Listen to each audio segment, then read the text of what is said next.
Good morning. Good morning, church. Morning, Casey. Good morning in the back. Good morning. Please come in. Come in. Let's come together. Amen. Morning, little people. Morning. Full of the children's church this morning.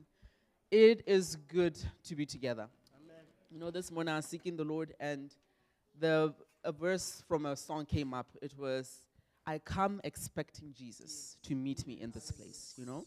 Yeah. And we have our personal walk with the Lord. During the week, our interactions at work, at school, we walk with the Lord.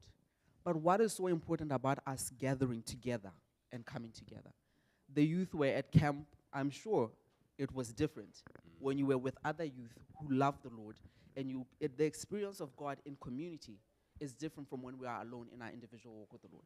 And there is something special in the presence of the Lord when we are called together. Imagine if the president called a national meeting and we came and we met with the president. We would be expectant, no?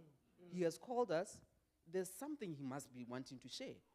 When we come on a Sunday, that's the heart I carry. I'm coming to hear what the Lord wants to say to his people. And within his people, sometimes he speaks directly to me. But it is for the body, and it is good for us to be together. It is good for us to be together. And so this morning when we come, I want to encourage this morning, I just felt to encourage the young people who were baptized to speak in tongues at camp. This is your opportunity.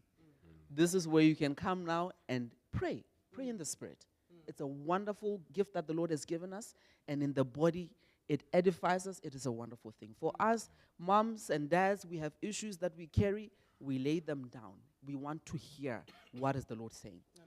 Peter gave an encouragement one time. He said, you know, when we are in the presence of the Lord, it's like in the olden days, there was a radio you used to tune to find the frequency of the radio show you wanted to listen to. It's the same thing. When we are in the presence of the Lord, we are looking to meet. Where is the Spirit leading? We are not bystanders. We are not just watching. The Lord could give Renilwe a word for the church, but she must be listening. What is the Lord saying? We could get a word for the church this morning. And so when we come, we don't come passively. Lord, we come to meet you. Lord, what do you desire to speak among us? And this morning, the Lord wants to speak to us. And so, Lord, this morning we come. We come with expectant hearts. Lord, some we carry heavy hearts.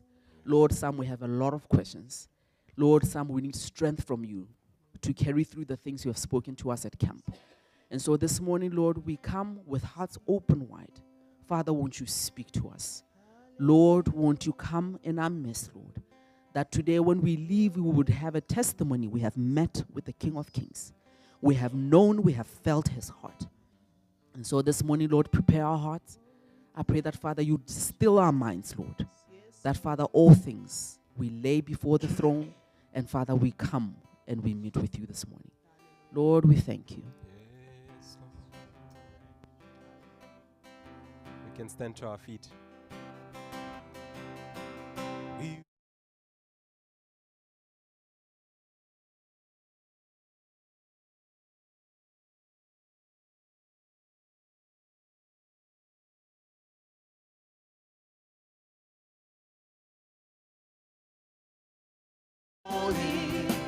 To give the glory to you alone. We've been chosen. We've been chosen, Oh, to be your people. we've been chosen. We've been chosen, Yes, Lord, to be your oh, own. we've been chosen. We've been chosen, Set apart to be holy.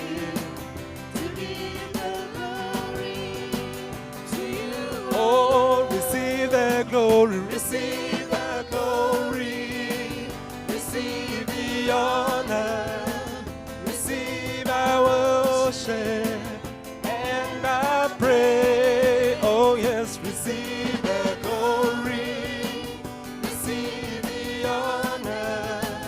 Receive our worship and our praise. We've been chosen. We've been chosen. Oh, to be your people. We've been chosen. We've been chosen, Oh Lord, to be your.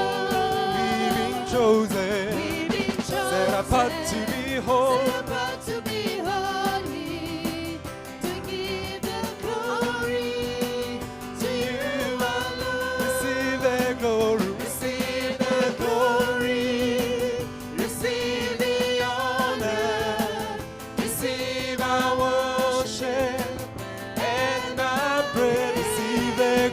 glory. Receive the glory. Oh Lord, Receive the honor. receive our worship and our praise. we've been chosen. We've been chosen Yes, Lord, to be your people. we've been chosen. We've been chosen Oh, to be your Lord, own. we've been chosen. We've been Set apart chosen to be holy. set apart to be holy, to give the glory Oh, to you alone. receive the glory. Receive the glory, receive the honor, receive our worship and our praise. Receive the glory. Receive the glory, Oh Lord, receive the honor, oh, receive our worship and our praise. you are mercy and beauty, you are mercy and beauty and grace. There is none like you. There is none like you, my friend. You are mercy, You are mercy and beauty and grace. There is none like you. There is none like you, my friend. oh, though this world is cruel, though this world is born and broken, still you love it so. though our hearts are broken to wonder, Still you seek us and you find us, calling us back home. oh, you are mercy and beauty and grace. There is none like you.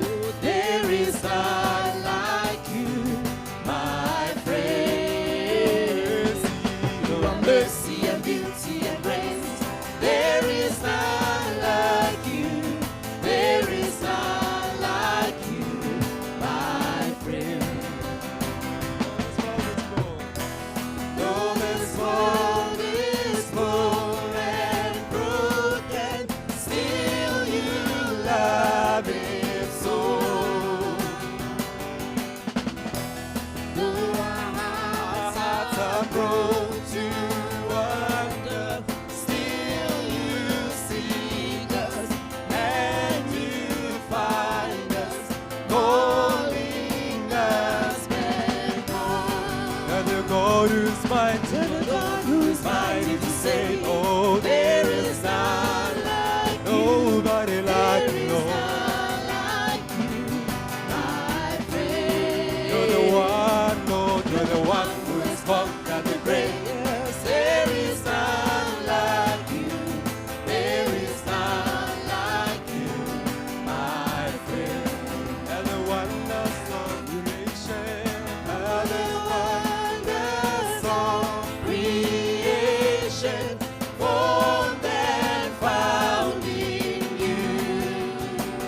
yes, Lord, Working us this transformation, change from glory, into glory, making all things new.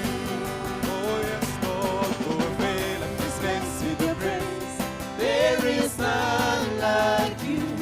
There is none like you, my friend. You are mercy and beauty and grace. Oh, There is none like you. There is none like you, my friend. oh, no one like you, Lord, there is no one like you, There is no one like you. There is just no one like you. there is no one like you, Lord. There is No one like you. There is no one like you. There is just no one like you. There is no one like you, Lord. There is Oh, nobody like you, Lord. There is no one like you. There is just no one like you. Oh, there is no one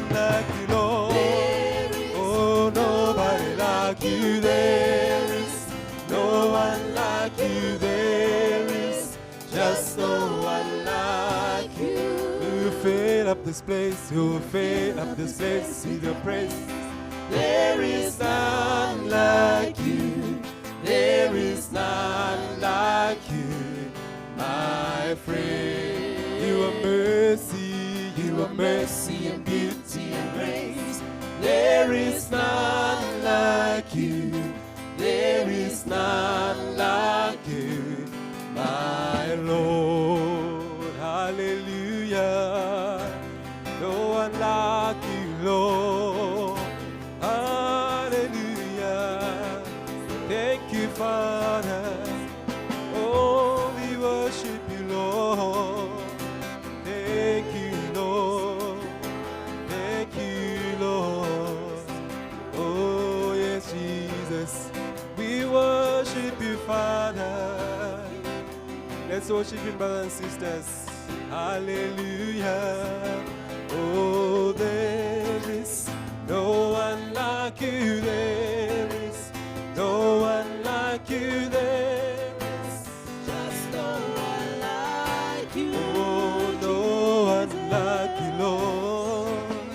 No one like you there is. Oh, no one like you. There is Just no one like you. no one compares to you, Lord. Nobody like you, Lord. Nobody like you. There is Just no one like you. no one like you, Lord. No one compares to you, Lord. No one compares to you, Lord. Oh, just no one like you, Lord. Yes, there's no one like you, Jesus. No one compares to you, Father. Hallelujah. Thank you, Lord.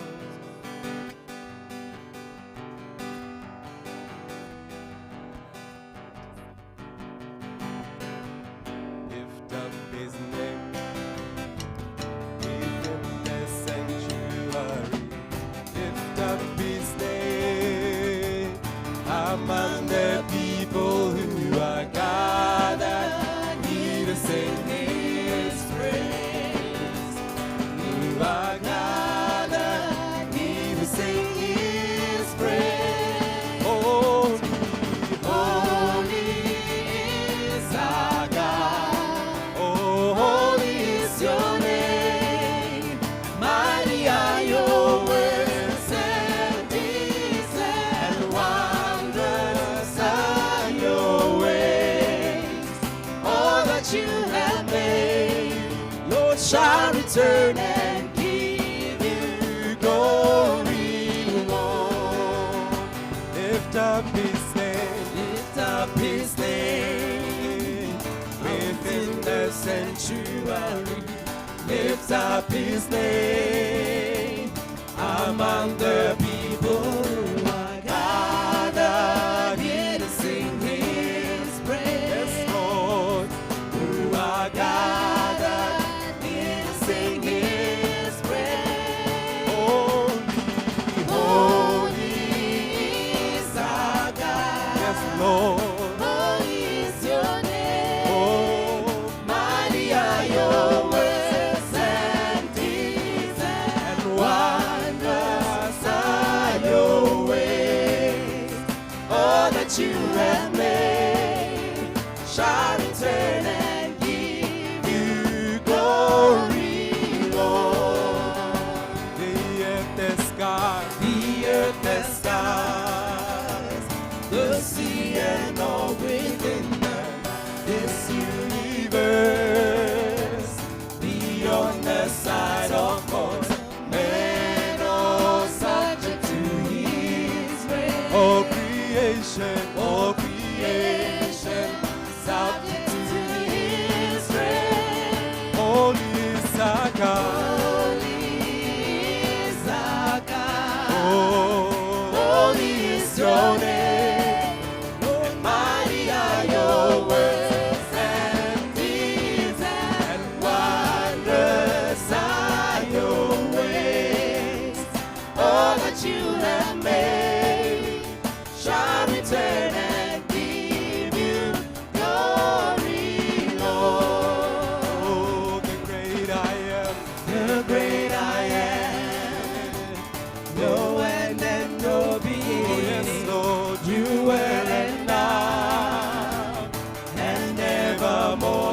shall be. All my days are in your hands. All my days are in your hands. All my days are in your hands. Holy Son, Holy is our God. Holy is your name. Mighty are your works and deeds, and wondrous are your ways, Lord. all that you have made. Oh, Shall return and give you yes, glory. holy is our God. Yes, Lord, Holy is your name. is Jesus. Mighty are your works and deeds, And wondrous are your ways, yes, Lord. all that you have made. Oh, Shall return and give you glory, Lord. hallelujah. Christ is risen. Hallelujah. Oh, hallelujah. Hallelujah. He is seated on the throne. Hallelujah. Hallelujah. Oh, he is coming back again. He's the King of Kings, living in our hearts. Hallelujah. Hallelujah. Hallelujah. Oh, he is risen. Hallelujah. Hallelujah. Hallelujah. He is seated on the throne. Hallelujah. Hallelujah. Oh, he is coming back again.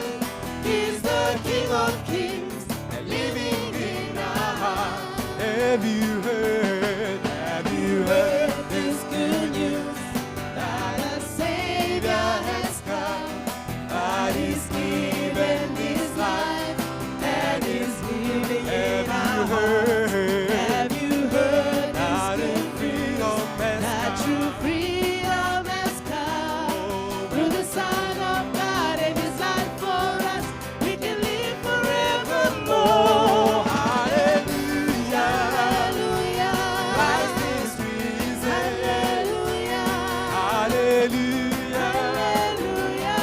He is seated on the throne. Oh, hallelujah. Hallelujah. Oh, he is coming back again.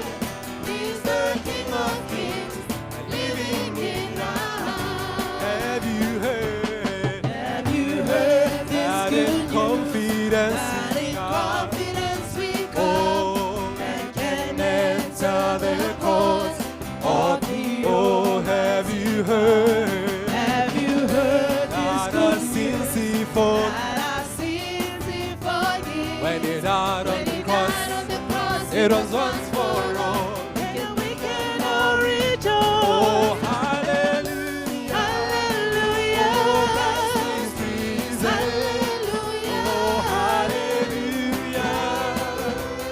He is seated on the throne. Hallelujah. Oh, he is coming back again.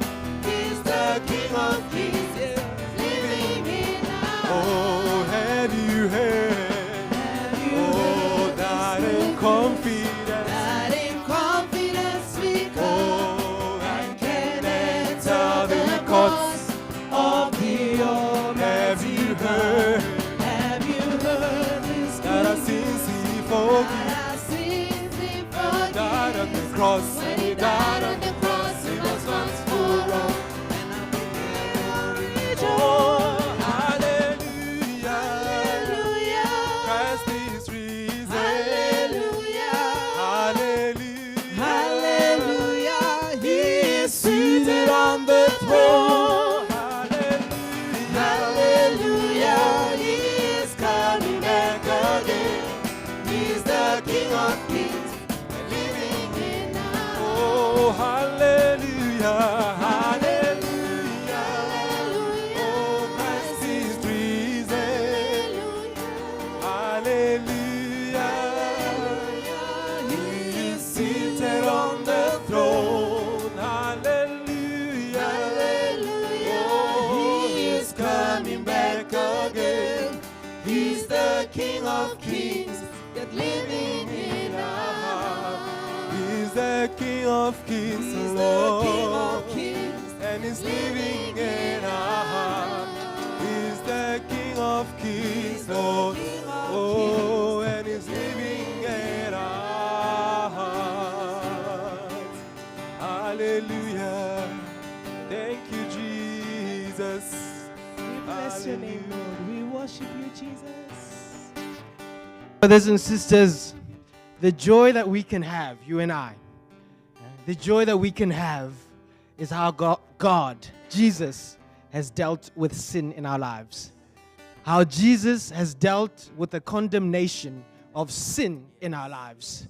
How today, you and I are a righteous being in Jesus Christ. Hey, we cannot be pointed a finger at by the enemy to be said that we are meant to be condemned. But Jesus decided to be that condemnation for us on the cross. And the Bible says the wages of sin are death. And God so loved us that He didn't want that death to be equal to us. And so what did He do? He said, let Jesus die on your behalf for your sin. For your sin. And so that's why Isaiah, it even says, Isaiah 53, it says that He is the chastisement that brings us peace fell upon Him. The chastisement that brings us peace. So that condemnation of sin, that condemnation fell upon Jesus. And now today, we just believe and we're cleansed by His blood. We just believe and we rejoice. We just believe and we are no more guilty because Jesus has done it all. Jesus has done it all. We just need to believe. We just need to bring our hearts. We just need to rejoice. If I have sinned, I can just say, Lord, take it again, Lord. Please forgive me sincerely. And I am back in His righteousness. Isn't that a joy? Hey, let us rejoice. God is alive. Do not be condemned. Do not be defeated, but rejoice with us. Hey, Jesus is in this place. Hallelujah. Let's bless His name. Hallelujah. Hallelujah. We worship you, Lord. Oh, yes, Jesus. You're seated on the throne, Lord. Oh, hallelujah. Oh, you've died for us, Lord. Oh, yes, Lord. Thank you, Father, for you've died for us, Lord. Oh, yes, Jesus. Hallelujah. Seated on the throne, Lord. Yes, Jesus. Yes, Lord. We lift you up on high, Lord. Hallelujah. Yes, Jesus.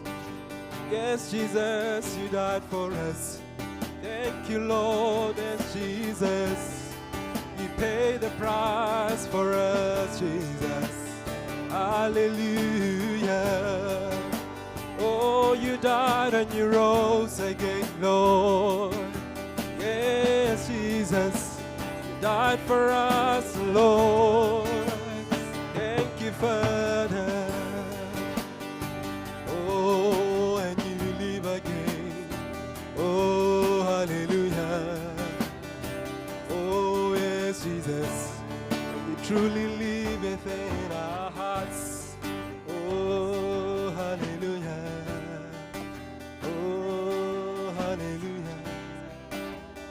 Oh, yes, Jesus. Thank you, Lord. Hallelujah. Christ is risen.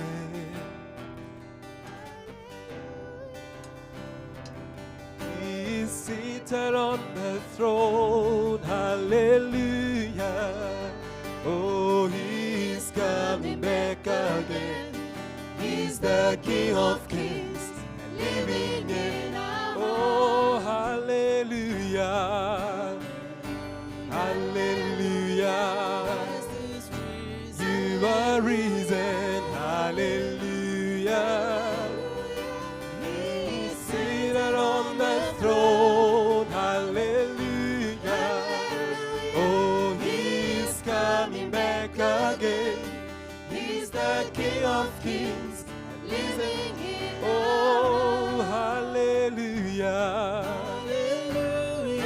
Hallelujah. Rise to a reason. Hallelujah. Seated on the throne. Hallelujah. Oh, He's coming back again. hallelujah. He's the King of Kings, living in our hearts. Lead us for freedom. Lead us for freedom. You have set me free. Lead us for love. It was for love that you came and died for me. Oh, by your grace, Lord. By your grace I'm saved. Through faith I believe. Lord. My freedom is found in you. Heavenly Father. Heavenly Father, Lord, I give my heart to you. oh, wonderful Savior. Wonderful Savior, I give my life to you. By your grace, Lord, you reign Lord, you on reign high. on high. As you sit upon your Yes, throne, Lord. my purpose is found in you. You are the one, Lord. You are the one who was. Yes, you You are are. the one who Yes, is. you You are. are the one who is to come. And the nations sing. Let the nations sing Go to the glorious King. Yes, Lord. As our praise rise up to you. You are the reason. You are the risen King. Oh, yes, you are. You are the risen Oh, lead us for freedom. Give us for freedom, but you have set me free. Lead us for love. Give us for Yes, love, Lord. that you came and died for me. Oh, by your grace I'm By your grace I'm saved. Oh, and through Faith faith I I believe. My freedom is found in you. Heavenly Father. Heavenly Father, Yes, Lord. I give my heart to you. Wonderful Savior. Wonderful Savior, Yes, Lord. I give my life to you. Lord, you reign on Lord, you high. reign on Sit high. upon As your you sit throne. upon your throne, my purpose is found in you. You are the one, Lord. You are the one who Yes, was. you are. You are the one who Yes, is. you are. You are the one who is to come. And the nations sing. Let the nations sing to the glorious King. As our praise rise up to you. You are the reason. You are the risen King. Oh, yes, you are. You are the risen King. You are the reason King, Lord. You are the risen King. Oh, you are the reason King. You are the risen Oh, King. we sing hallelujah. We sing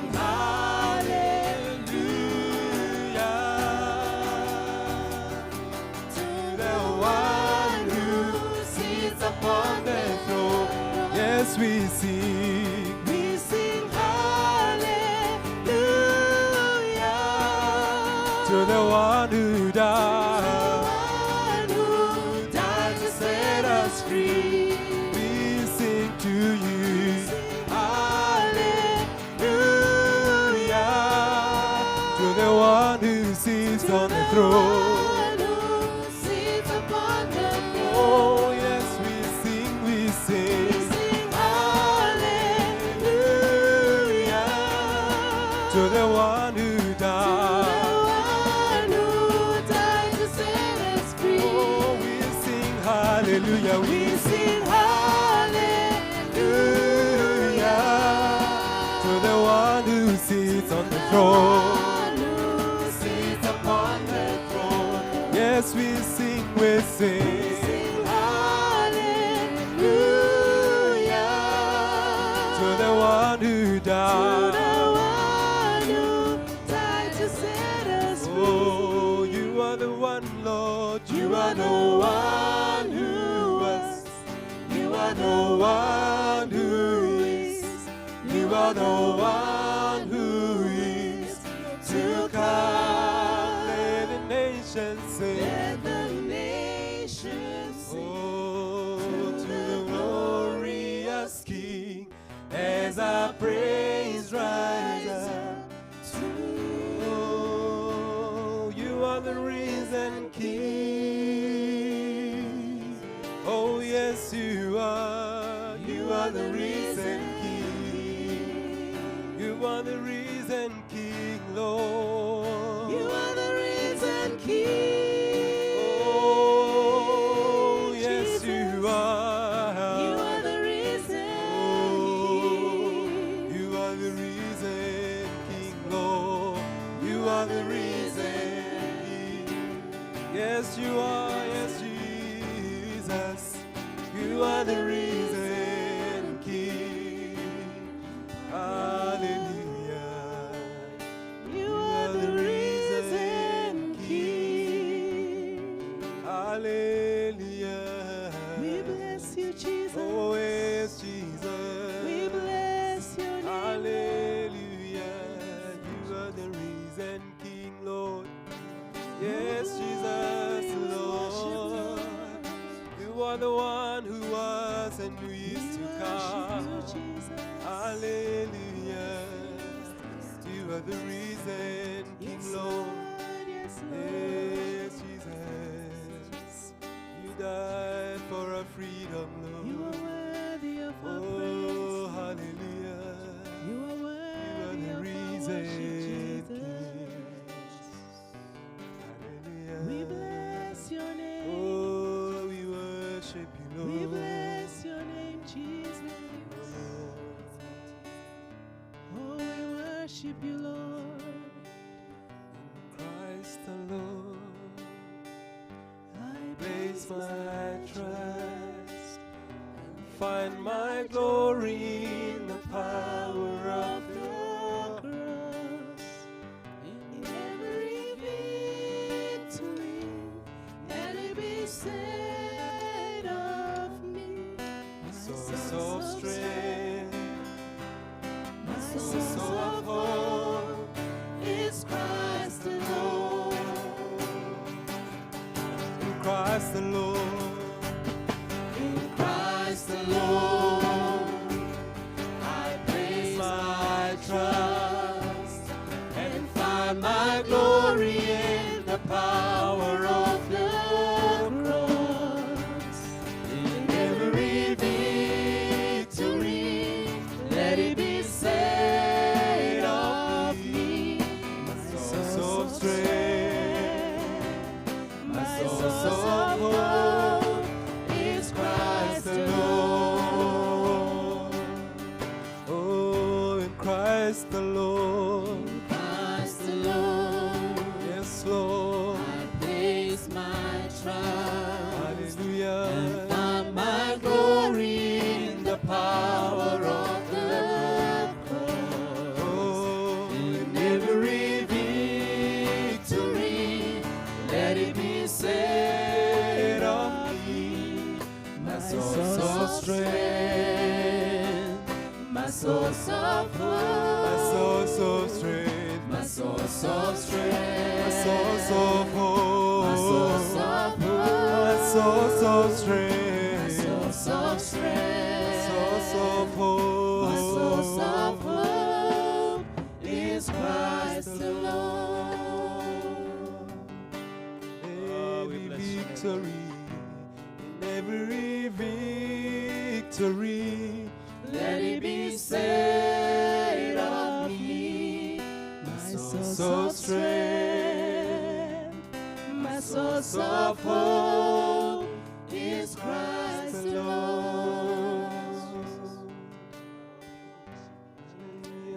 We bless your name, Jesus.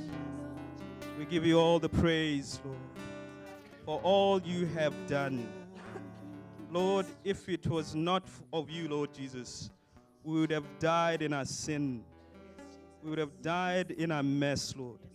But you came, Lord, by your hand and lifted us up by your mighty hand, Lord Jesus. Lord, we were in chains, Lord. We were in a mess, Lord, that we could have never, Lord, brought us ourselves out of, Lord. But by your Spirit, Lord, you came, Lord, and changed our hearts, Lord, and set us free. Because of you, Lord, because of Jesus. Even this morning, Lord, we stand in your presence with a gratitude in our hearts because of you, Lord. We stand in your presence with gratitude, Lord, of Jesus who died on the cross for us. Where would we be, Lord, today, Lord? Oh, we bless your name, Jesus. My brothers and sisters, we can lift our voices where we are. Begin to thank him this morning. Remember where he has brought you through, what he has brought you through. Remember your sin that he has set you free from. That's why we can lift our voices to him this morning. Where you are, lift your voice to him and worship the Lord. You can speak to him where you are. In your seat, speak to Jesus. Oh Lord, we bless your name. We bless your name. Thank you, Lord, for your forgiveness. Thank you, Lord, for your faithfulness. Thank you, Lord. Thank you, Lord. Your name be lifted up, Jesus. Your name be lifted up. Name above all names, name above all names. Oh, hallelujah, hallelujah. Thank you, Jesus. We thank you, Lord, for all you've done, Lord. For all you've done. It were not of your grace, Lord. For us, Where would we be, Lord? We bless your name, we bless your name. Oh, Rabase, Rabayera. Oh, Rabarese, Rababa.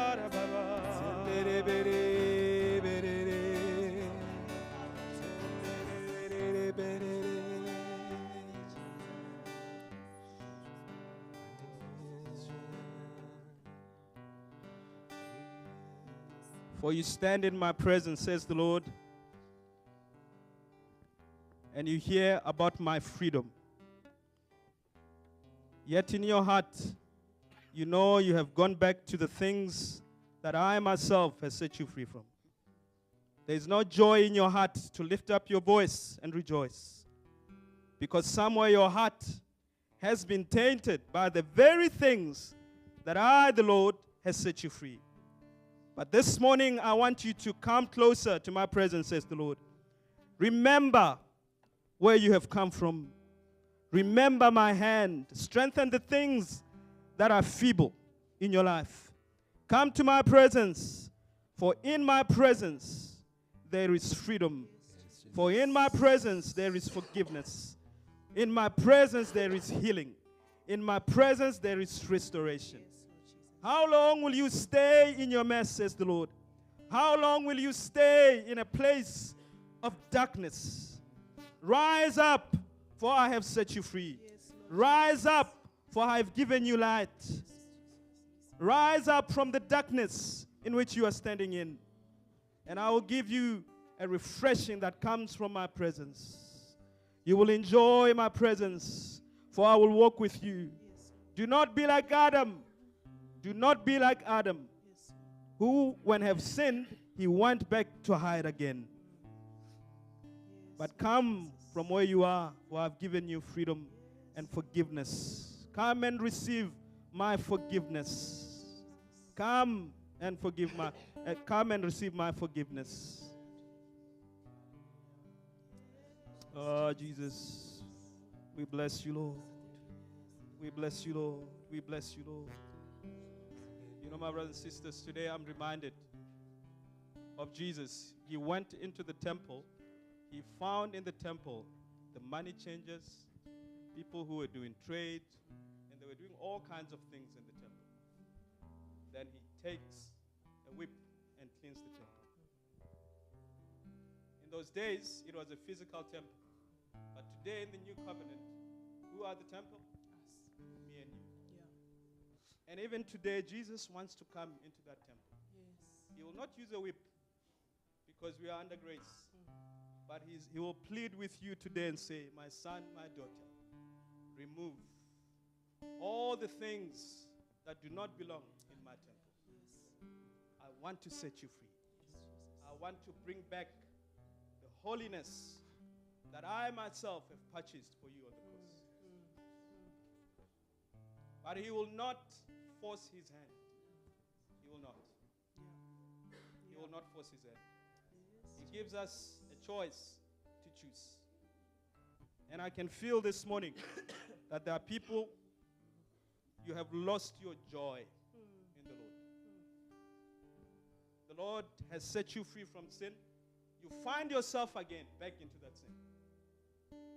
You find yourself in the very things that the Lord himself has set you free from.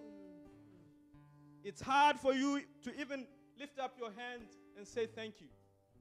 Why? Because you feel that you are dry and the presence of God is no longer with you. And some of you, I know, there are some that are hiding, just like Adam. When he has sinned, the Lord comes in the garden and say, Adam, where are you? Where are you, Adam? He had hidden himself from the presence of the Lord. And right across history, that's what we have seen.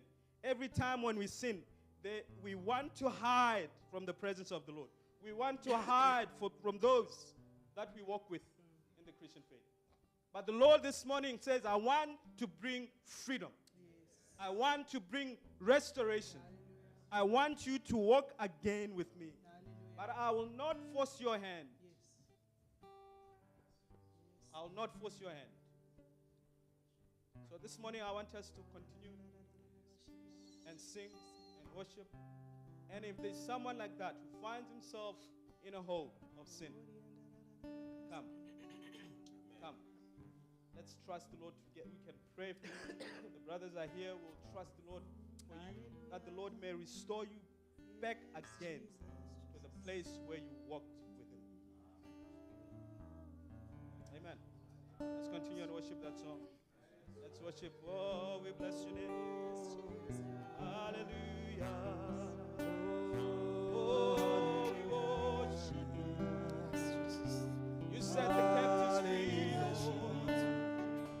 You set the captives free. Worship you, Almighty God. There is none like you. I worship you. I worship you, O Prince of Peace. That is what I long to do. I give you Praise, for you are my righteousness. I worship you, I worship you, yes, Lord, Almighty God. There is none like you. Let's worship the Lord. I worship mighty God. Almighty God. Oh Lord, there is none like you. We worship you. I worship Prince of Peace. Prince of Oh, that is what I long to do. I give you praise, for you are my righteousness. Righteousness, Church, as we worship the Lord, we have heard the word of the Lord. And as we stand here and we worship, I'm reminded still of that story of Adam and Eve. You know, after they sinned before the Lord, What did Adam do? He goes and gets some leaves and he tries to make a covering for them to try and hide the shame of what had happened, to try and conceal the fact that the sin that had been committed was committed. And as we stand here, I feel in my heart that there are people, like my brother Khiwa has said, who are in that hole of sin. But somehow in your mind you think, I just need to go sort that out. I just need to do this, then I'll be okay to come to the Lord. And I feel in my heart that you need to know that that is only temporary. That will not solve what you are in. What needs to happen is you need to take the step to come to the Lord and say, Lord, here I am. There is nothing that I can do to help myself. There is nothing that I can do to walk out of what I'm in. But I know that you are able. When the Lord came, he looked at them, and he sacrificed an animal. And he himself, he made a covering for them. And that is the Jesus. That is a picture of the Jesus that we speak of. That blood that was shed on the cross for you and I. So that we can come, even if there is shame of sin in your heart, you can walk before the Lord with your heart broken in whatever state that you're in, and you can say, Lord, here I am this morning. Help me. Lord, I know I am not worthy, but Lord, I know your mercies and your grace for me. And I tell you, you will walk out of this place this morning a new person. You will walk out of this place this morning without that weight that is weighing on you right now. And as we worship the Lord, I'm telling you, this is your opportunity. Don't think you can't fix anything, my brother. You can't fix anything, my sister. Only the Lord can. Amen. Let us worship the Lord, gain the confidence, gain the faith to just take the step and come and let's trust the Lord together.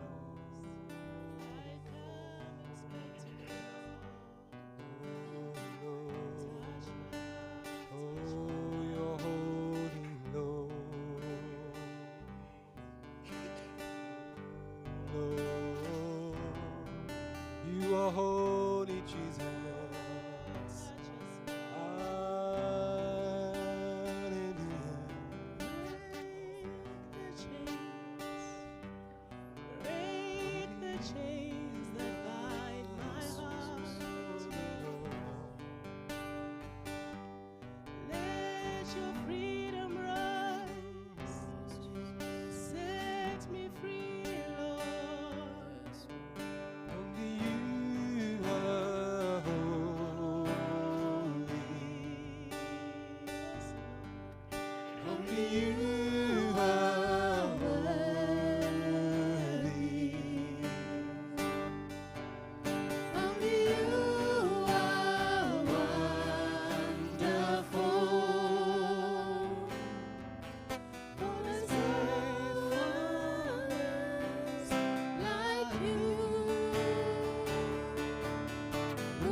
is a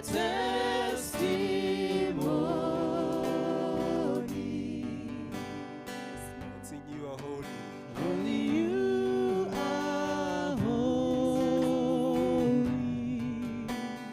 You are worthy. Only you are worthy. You are wonderful. Only you are wonderful. No one like you, Oh, there's no Lord. one else like you. Who is faithful, ever Who true. is faithful, ever true. All my life. All my life is a testimony. Wena uyingcwele. Wena uyingcwele. Wena ufanele. Wena ufanele.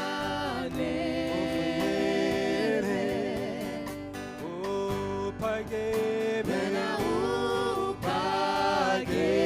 uphakeme. Akekho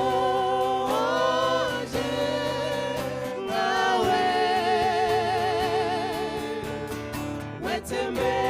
Wethembekile njalo.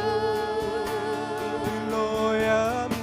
Impilo yami yonke ifakaza ngawe. Wena uyingcwele. Wena uyingcwele.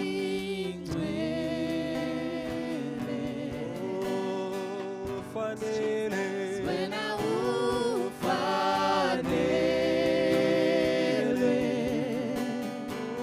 Uphakeme. Wena uphakeme.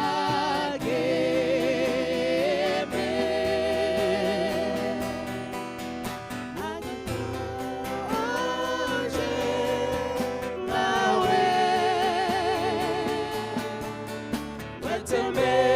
Wethembekile njalo.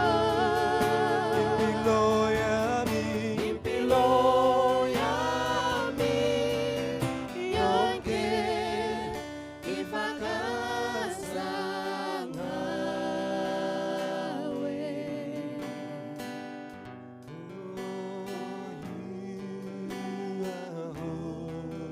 Yes, Jesus. You are holy.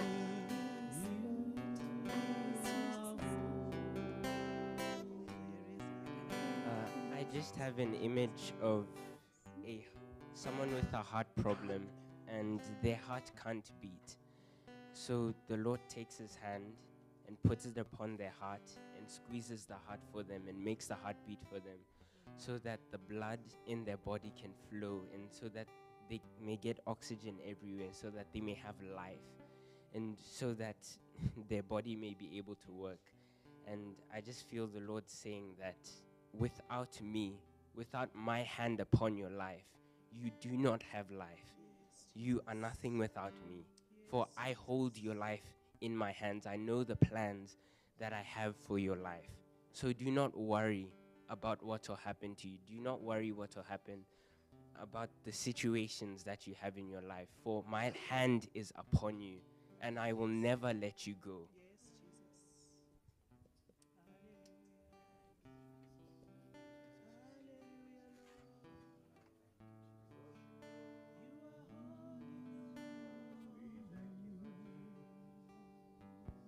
Thank you, Jesus. Thank you, Jesus. Thank you, Jesus.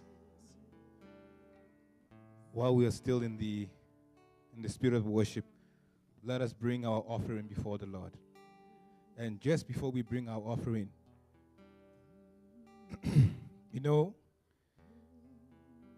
one thing that the Lord really loves is obedience. Is obedience. When we are obedient to Him, that pleases the Lord. And, you know, we can bring whatever we can bring, but when our hearts are not obedient to Him, what we are bringing is we're just wasting our time. So we need really to look into our hearts and search the depths of our hearts and really ask ourselves, am I obedient to Him? Because for many of us that are here this morning, the Lord has been speaking into our hearts. Even before we came, before church this morning, throughout the whole week. For some of us, maybe it's been months. The Lord has been speaking to us. But we need to be obedient to what He's putting into our hearts. And the same thing when it's coming to offering, we need to be obedient to what He's putting into our hearts. So we may bring our offering, but first let's make sure that our hearts are obedient to Him. We have a basket right here and another one at the back. We also have our accounts that you can do an EFT. And if you have a card, we also have a POS that you can swipe. So church, let's bring our offering and still continue into the heart of worship. Amen.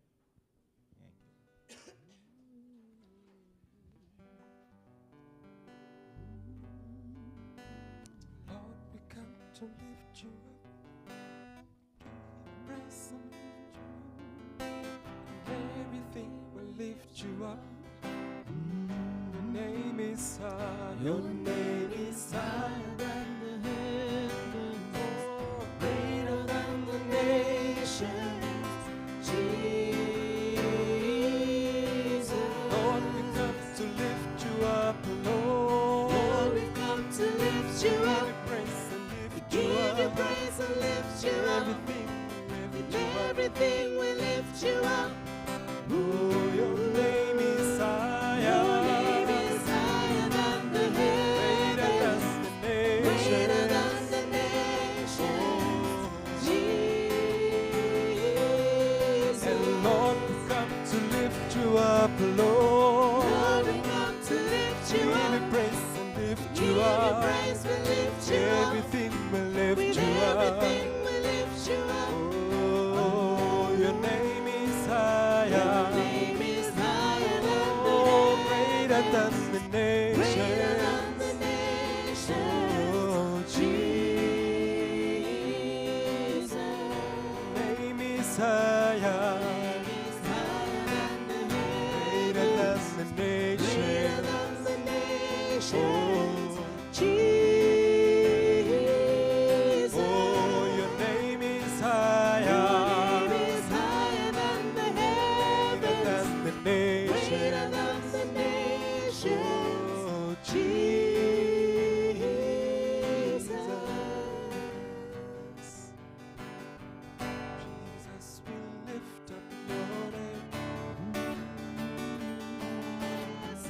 Jesus, we lift up your name. Jesus, we lift up your name. Jesus, we lift up your name. Jesus, we lift up your name. Oh, we lift you up. Jesus, we lift up your name. Amen. Good morning, church. Summer is here, eh? It's getting warm very fast. Welcome to Harvest Christian Church. It's wonderful to see all the faces that are here. And I want to welcome those who are joining us through the live stream. The guys in Namibia, welcome. Great that you can join us. And anybody else who is joining us from wherever you are in the world, welcome to Harvest Christian Church. And I want to take this moment just to welcome those who are visiting us in the building for the first time. If it is your first time visiting Harvest Christian Church, I will ask with a show of your hand that you just keep it up. Even if you want to stand up, it's okay. Stand. We want to welcome you. Those who are around, please welcome him. keep your hands up. We've got a little gift that we want to give you. So keep the hands up or keep standing. Let's get those gifts going out, please, quickly, and welcome. It's a joy that we can have you with us here, and we hope to have a few moments to get to know you or fellowship after the service. So welcome. And as we continue with our announcements, in fact, before we do that, Clint, please put the number up for me. Put the number up. I still have hands up here. Theo, don't worry about the pens. I will explain. Just give out the welcome packs. No need to explain, Letty. Just give it out. I will explain from here. Yeah, thank you. So the welcome packs, we've got a little gift in there for you. We've got a card that has all the church details in there, the same details that are on the screen. So what I'll ask you to do is, if you want to keep in touch with the church and get to know what is going on, please take that number that is on the screen or on that card, save it on your phone, save it as Harvest Christian Church, and then go to your WhatsApp, send a WhatsApp to Harvest Christian Church with your name and surname. And what we'll do is we'll add you to a WhatsApp broadcast, not a group, a broadcast, where we will send out all the information regarding to the church, the meetings, anything regarding the church, and the activities and everything that's happening. That's the only way that you will receive information. Amen? So please, if you want, follow those instructions and do that, and you will get to know everything that's happening. And having said that, this Tuesday, we've got our prayer meeting. What time does it happen? 6 a.m., not p.m. 6 a.m. Like I said, it's getting warm, so there's no need to still be in the blankets at 6. We can be up with a cup of tea or coffee or lemon water or whatever you do in the morning, and we come and we're together and we seek the Lord together for the church and for what He's doing. Amen? So I encourage you, it's an important part of the church that we are able to come together to pray together. Amen. And then on the Friday, we will be having a meeting with Pastor Levi Masuku. I believe all the youth know who Pastor Levi Masuku is. Hey? So he's an elder from the church in Zim, and he will be with us for the weekend. I encourage you, please come. He carries a special heart for the church here in Gaps. Amen. So let us come and hear the heart of the Lord. So there will be meetings on Friday, the 26th of August at 7 p.m. So we will meet here at 7 p.m. And then on Saturday, his wife will be having a ladies' meeting. A what? Ladies' meeting. So guys, I don't expect to see you there. Ladies' meeting at 10 a.m. No, we just need to be clear that ladies' meeting. So 10 a.m., I believe it's happening, is it here in the church? So 10 a.m., ladies' meeting, please come. They are always special. My wife always tells me some of the stuff, so I know they are very special. And then on Sunday, we have our Sunday service still at 9:30 a.m., still with Pastor Levi Masuku. So I really encourage you that you come and invite someone. Let us be together. Let us be in the presence of the Lord. Let us get to feel and to know the heart of the Lord for our lives. Amen. Amen. And this week, Harvest Christian Church, we also form part of a local body here called we are part of a local body here called the Evangelical Fellowship of Botswana, which is the EFB. And the EFB will be hosting a conference called the AEA, which is Association of Evangelicals in Africa. So I think there will be people coming in from about 28 plus nations, and it will be happening here in Gaps. And on Saturday, they'll be having a dinner gala. It's a black tie event. Eh? Yes, it's a gala dinner. A dinner gala dinner. It's eating. So we will be eating, or you will be eating, upon the fact that you actually buy a ticket. There's a ticket. There are tickets that go for 500. We've got 500. We've got 750, and we've got 1,000. So if you have the heart to be there, please come see myself. We've got the tickets. Or if you can't be there and you want to bless someone, please still do come, and we'll let you know about the details. I believe we've got a video that is going to play just shortly now. So we can have a look at the video.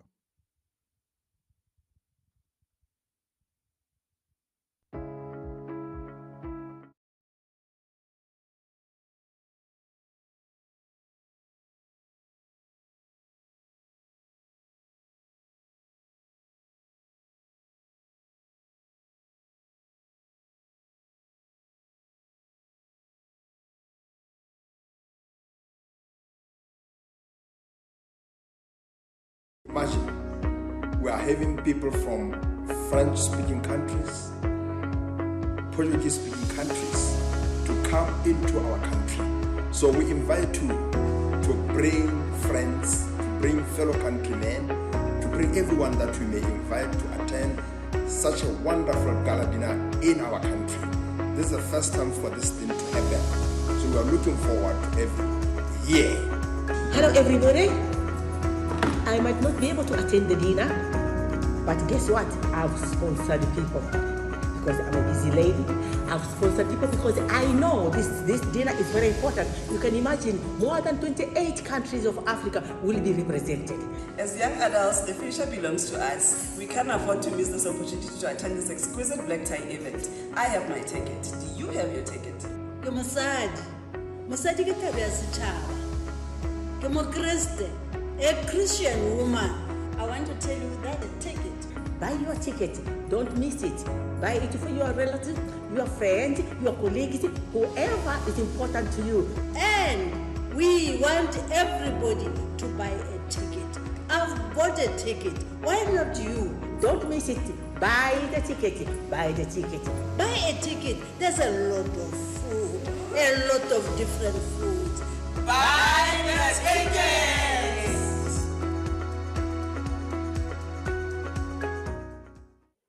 Wonderful. So, church, buy a ticket. Please, please see James after this if you want to buy a ticket. Amen? All right. And then last few days ago, we went for youth camp with the youth. Youth, where are you? And we had such an amazing time. And, you know, we really want to thank for the church praying for us, even for those that even sponsored others to go. Thank you so much. And a lot of us, almost all of us actually, in fact, all of us were touched. Amen? So I'm just going to ask just a few people to just come and share, give a little testimony, not more than 2 minutes, guys. But I want to ask first, Ayanda, please come and just come and share what the Lord has done in your life. Amen.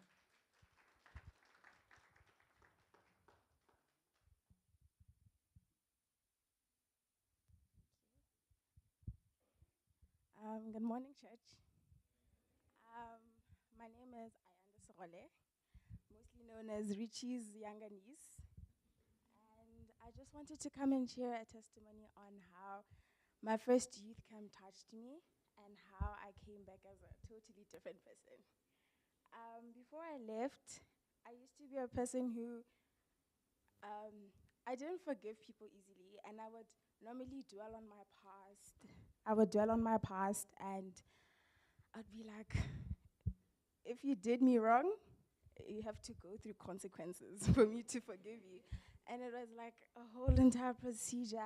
And when I got to camp, I think the Lord touched me, and He just showed me that I'm trying to talk to you, but I can't communicate with you because you have a lot in your heart. You had a lot of stuff that you're holding on to, and with that, I can't talk to you, I can't communicate with you, and you can't be in my presence with that kind of heart. So I think youth camp is life-changing experience. It helps you grow as a person, grow as youth, and just being in the environment with different people across the world. It's just a good experience. So with that being said, I just want to say that we shouldn't keep things in. We should just let it out so that the Lord can communicate with us and the Lord can show us what he wants to do in our lives. Thank you. Awesome. Chris?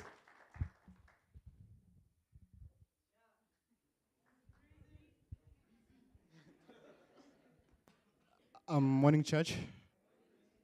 So before the camp, I was actually very reluctant on going because I know that my government has done some things to the guys in Zim. So obviously I was very reluctant on going there. So I actually never wanted to go to the youth camp, and instead I would have. So for me, I would have preferred to go to the family camp in Zim because it's in Drakensberg. Yeah, in SA. So starting this year, I was pretty much running away. I was actively running away from the Lord, and it came to the point where I started feeling depressed, and then it became so bad that like just the week before I went for youth camp, I wanted to kill myself. Like literally, like whenever I'd cross the road, the first thing that came into my mind is that I wanted to jump in front of a semi, and pretty much ended all right there. But then the first few messages at the camp, they weren't really for me, I guess. But then the Lord assured me, and in such a way that I could serve him more than ever before.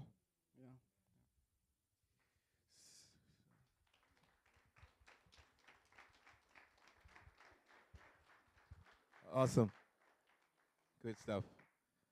And Eliezer, please come.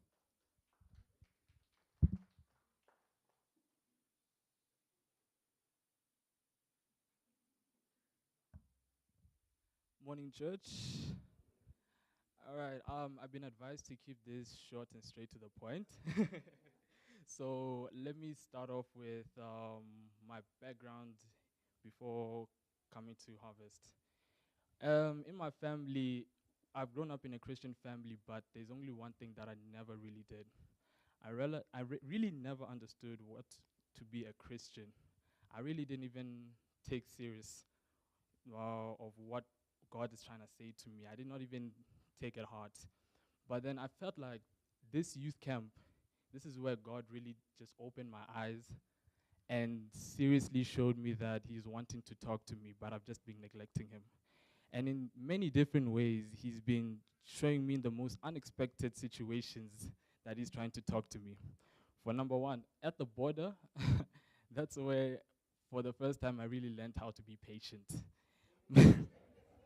Because you could see that from you come late in the afternoon, it's still bright, and you hear crickets and you see the sunset, and you're like, hey, Lord, when are we even going through this border?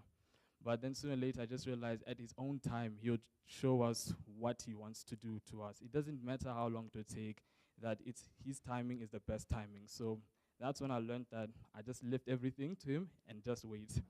And following that on, I also realized that he also actively tried to say that there's something different in you. Because when I first arrived at camp, I was shocked to see that as a first-time camper, first time going to youth camp, he placed me as a team leader right there in the spotlight. And what did I do? I just panicked because I was like, what am I supposed to do? And nobody has taught me anything. I even missed a Zoom meeting and I had no idea what to do with that. But then he just said that I've chosen you for a reason because I've seen there's something different in you, because that's what I've been learning from the sermons. He's been saying that I've seen something different in you. I've seen something that you can talk to other youth, lead them, and to show them that whatever they're doing in the world is not of me, and they should come back and repent to me. So with that, I was so encouraged, because with a team of different characters and age groups, it has been difficult. But I'll just thank the Lord for protecting me, even through the sermons that Pastor Levi Musuku, Pastor Noah, and Pastor Eugene. I was just blessed. Even if some of the sermons were not directly speaking to me, I was able to take what those sermons were saying about and preach it to my other friends who are also blinded and so caught up in the world. And I've just been blessed also to have two very big things happen to my life: to be baptized in water and in the Holy Spirit.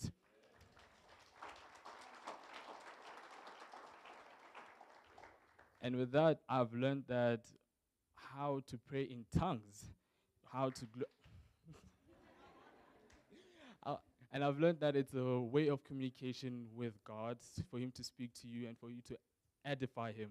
Because it's not something that just comes from head knowledge and you just say it out there. No, it's something that comes within your heart and you just want to say it out and glorify Him with that. So that has been my testimony at youth camp. Thank you very much.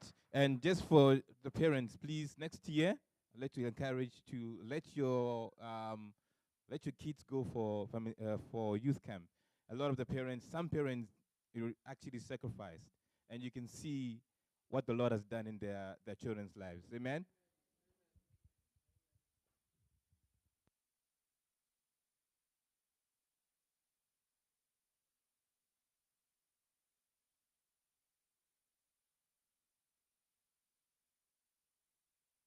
Two.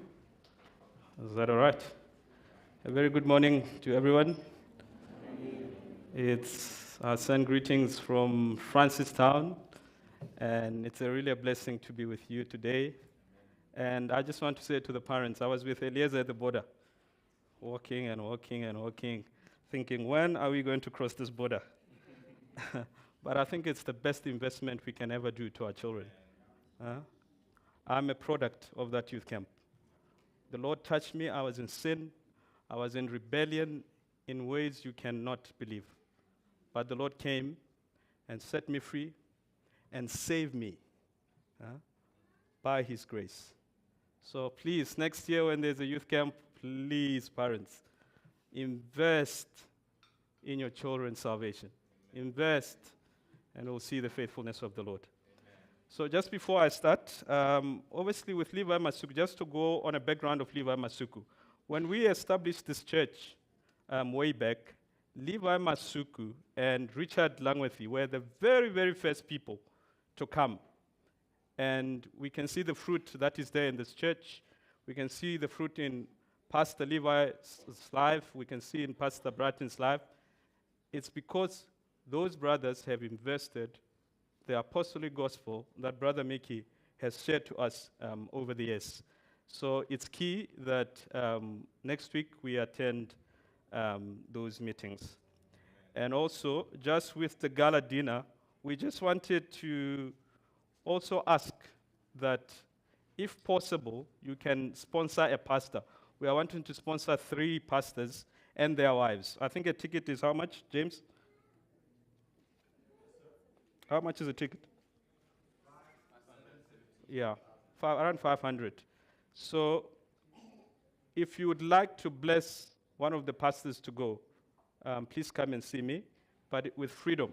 You must be free. There's no any obligation on you whatsoever. But we just wanted to bless 3 pastors to go for this meeting because it's key for the church in Botswana and in Africa. Amen. So before I start, I'm going to ask you to stand and greet someone next to you, whom you haven't seen.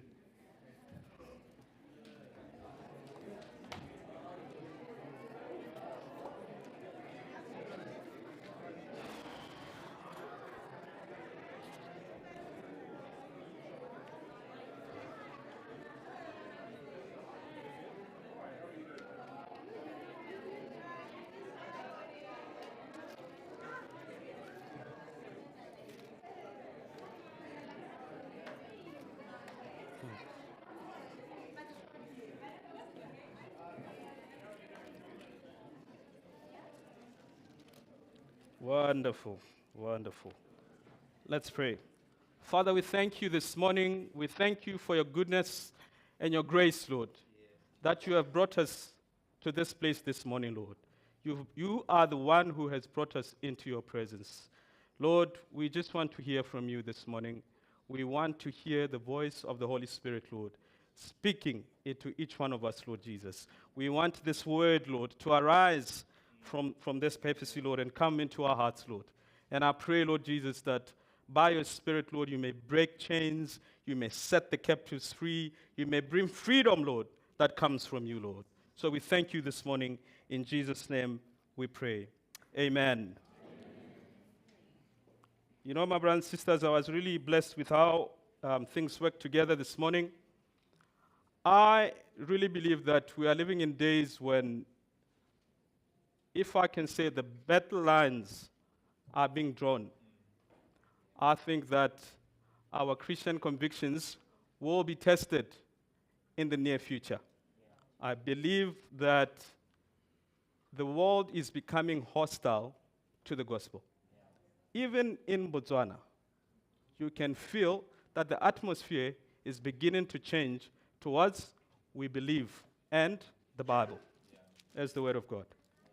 And somewhere, I believe the Lord wants us to come to that place where we know where we are. We know where we are. As Khiwa, I know where I stand with the Lord. Amen. He wants to bring me to a place where I am not, wishy-washy with my faith. I just don't know what's happening. Exactly. But I believe the Lord wants to bring me to a place where I know that I'm walking with Jesus. Huh? And I'm just going to speak about two kinds of Christians. But before I do that, I just want to lay a foundation. But I really feel an urgency that we cannot take our Christian life lightly anymore. We do not have that luxury. We have a window period where the grace of God, yes, is still with us, but we need to embrace that grace before it's too late. That we know that we stand in Christ. When the winds come and blow, we know we are standing. So I just want to lay a foundation. Come with me to Genesis 4. I'm going to speak about Cain and Abel.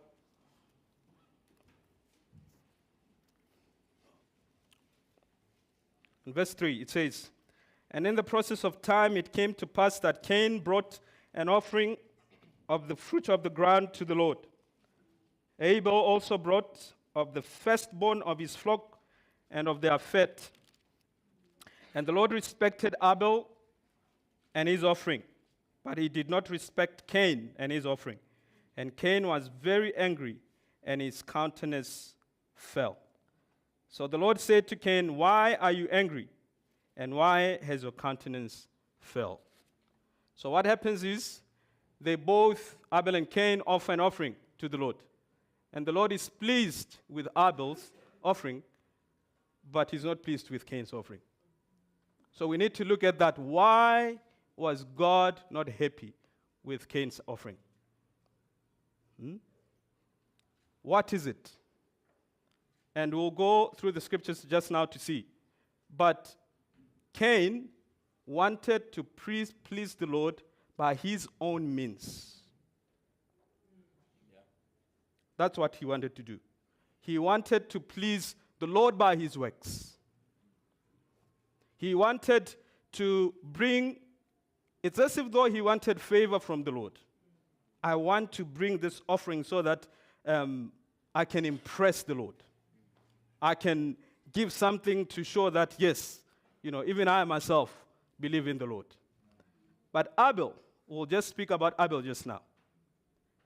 And the Lord continues and says, "Now Cain talked," verse 8, "Now Cain talked with Abel, his brother, and it came to pass, when they were in the field, that Cain rose up against Abel, his brother, and killed him. Then the Lord said to Cain, 'Where is Abel your brother?' He said, 'I do not know. Am I my brother's keeper?'" So he sees that the Lord is not pleased with his offering. What does he do? He gets angry, he goes and kills his brother. In James it says, anything that is not done by faith is sin. When we come now to Hebrews 11, verse 4.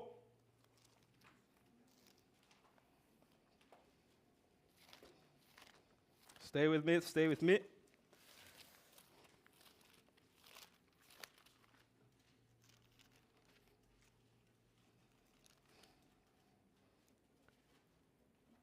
In verse 4 it says, by faith Abel offered to God a more excellent sacrifice than Cain, through which he obtained witness that he was righteous, God testifying of his gifts, and through it he being dead still speaks.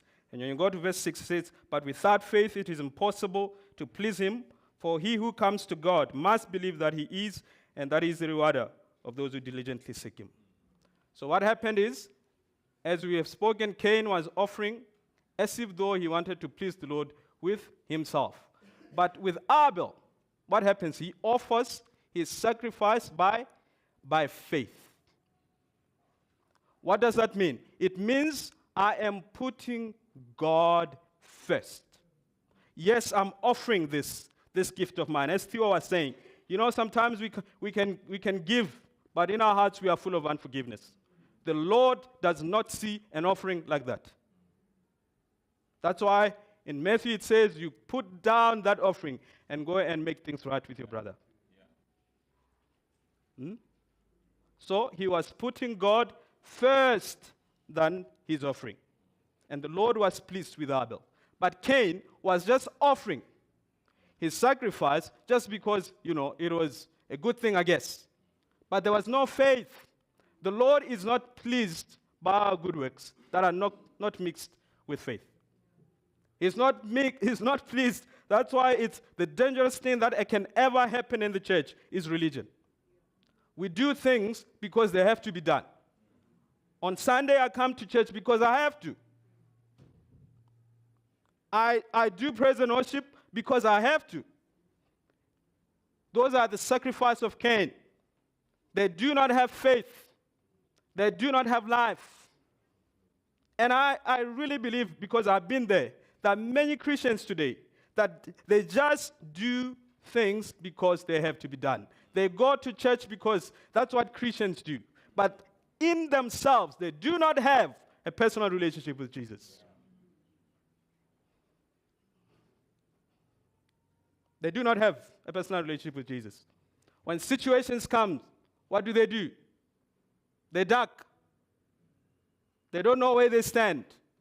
They don't know who they are in Christ. Because it's all religion. There is no faith in their hearts. There is no faith. I remember I used to be in sin. I mean, it was unbelievable. I was still leading worship. I was still doing all the things that you think a Christian could do. But no one knew the sin that was in my life. No one knew. That's why what we do even in church is not a reflection of who we are. But the reflection of who we are is what we are when we are alone.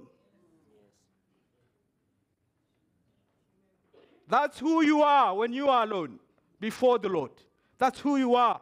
If you are in sin, your relationship is not right with God. Not praise and worship on a Sunday.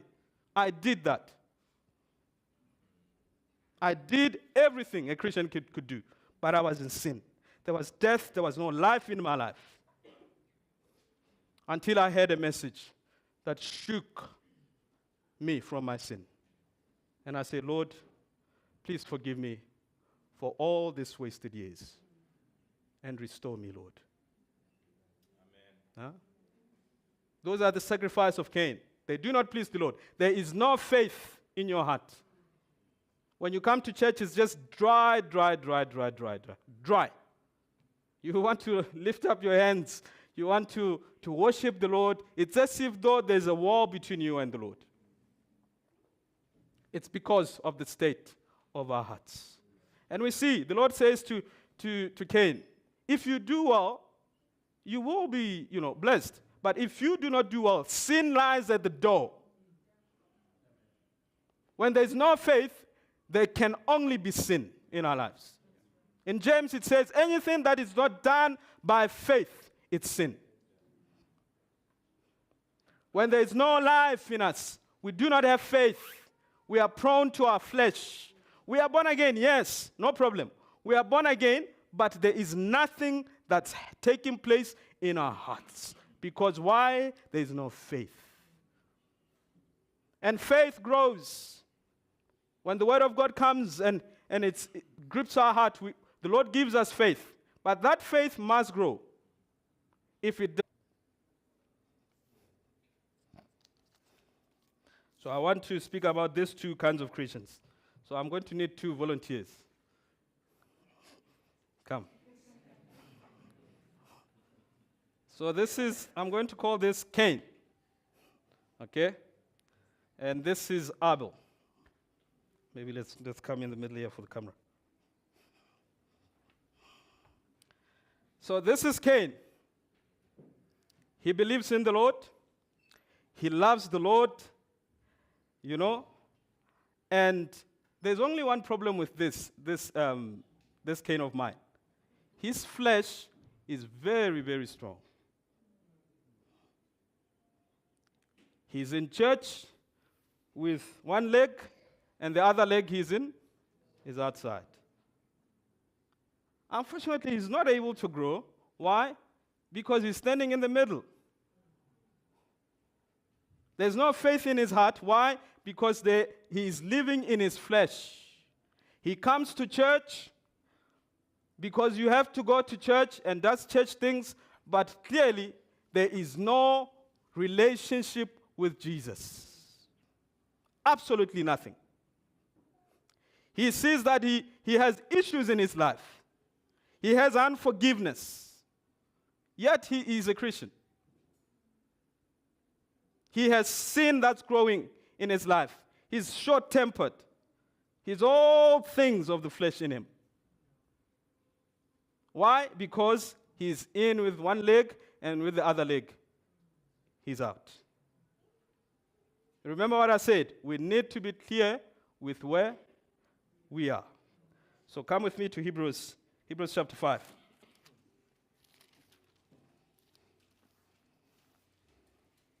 Just in there, guys. Verse 12. It says, "For though by this time you ought to be teachers, you need someone to teach you again the first principles of the oracles of God, and you have come to need milk and not solid food. For everyone who partakes only of milk is unskilled in the word of righteousness, for he is a babe. But solid food belongs to those who are of full age, that is, those who by reason of use have their senses exercised to discern both good and evil. Therefore, leaving the discussion of the elementary principles of Christ, let us go on to perfection, not laying again the foundation of repentance from dead works and of faith toward God." So what's happening with him? He lives in a circle. He lives in a circle of sin and coming to the Lord and say, "Lord, please forgive me." And he continues like that. It's a circle. It's a habit. But he is not growing. Why? Because his flesh is too strong. It's very, very strong. There must be something that the Lord can do with this heart, is to break the flesh. His flesh needs to be touched. His flesh, he needs the Lord to do a miracle so that his flesh no longer control him. And that's what we call the work of the cross. That's what we call the work of the cross. If the work of the cross is not part of our lives, the flesh will become stronger and stronger and stronger by the day. This flesh must die. It needs to die for us to progress and become adults in the Lord. The only way for you to see a Christian, as Noah said at camp, to see a Christian who has grown, is one who is able to take up his cross and crucify his desires so that he may live for Christ. Unless that takes place, you continue in the same circle. There's no victory in sin. There's no victory. There's no victory in your flesh. It comes and says, jump, and you say, how high? Huh? That's why there's all kinds of addictions in our flesh. Our flesh does not get born again. It needs to go to the cross and die. That's the only solution to the flesh, to go and die at the cross. What does Jesus say? If anyone wants to come after me, let him deny himself, pick up his cross, and follow me. In the Roman days, the cross was not something simple. If you saw someone carry a cross, they were going to be crucified. It was not today we have necklaces and it's wonderful. It's wonderful, no problem. But the cross was a symbol of shame. Criminals in the days of Jesus were killed by the cross. So when Jesus says, pick up your cross and come after me, that means you are picking your cross and you are going to die. That's what taking the cross is. We are taking our cross and we are going to die. We are going to allow the Lord to crucify our flesh, and we die on that cross so that the life of Christ may arise from us. There is no other way. If Cain does not realize that he needs to pick up his cross and go to that place and die, he remains in the same circles. He remains with one foot this side and one foot this side. He will never grow until he realizes that he needs to take up his cross and go and die. Obviously, we are not dying like Jesus. That was for the atonement of our sin. But this death is death to self. The person you are. This person needs to die. That means my will. Yeah? The things that I look at myself and become proud. And say, yes, man, I'm proud. My accolades, all those things, they must go to the cross and die so that I may reflect the life of Christ. When people look at me at work, what do they say? That brother is different. Why? Why is he different? Because they can feel from you the life of Christ. Amen. It's no longer Chris. There's something special in Chris. Chris has went to the cross and died. Yes. There is a lot of Christians today that are like that. You go to church, you do all the good things, you do all the things that are done at church, but your life, when you are alone, is a problem.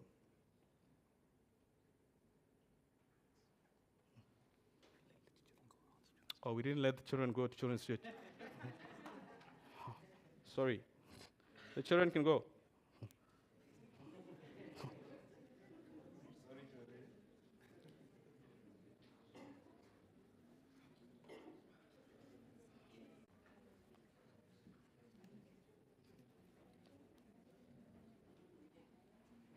And I want to give you an example. An example of another Cain in 2 Timothy chapter 4.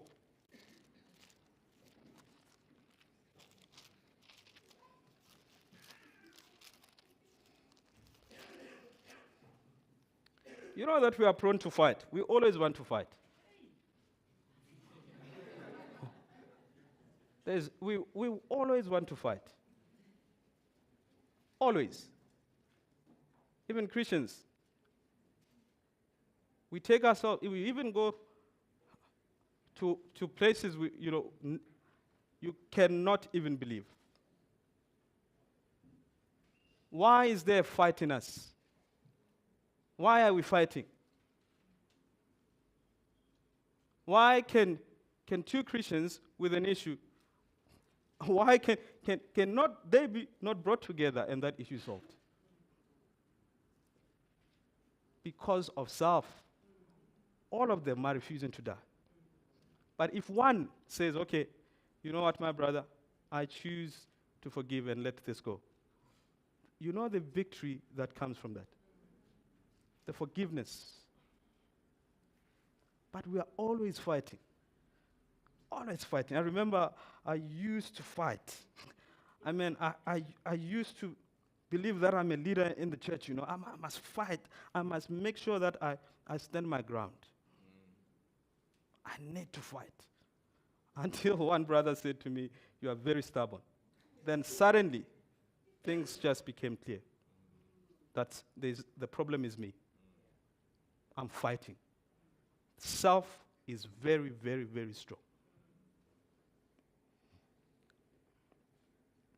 4 verse 9, it says, be diligent to come to me quickly, for Demas has forsaken me, having loved this present world, and has departed to Thessalonica, Crescent and Galatia, Titus for Dalmatia.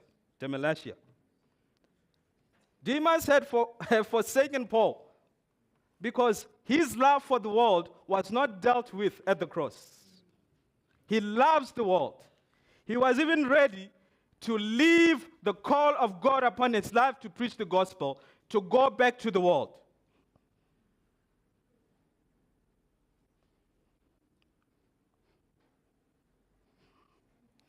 And it continues like that. And it says, only Luke is with me. Get Mark and bring him with you, for he is useful to me in the ministry. And Tychicus I have sent to Ephesus. Bring the cloak that I have left with Carpus at Troas when you come. And verse 14 says, Alexander the coppersmith did me much harm.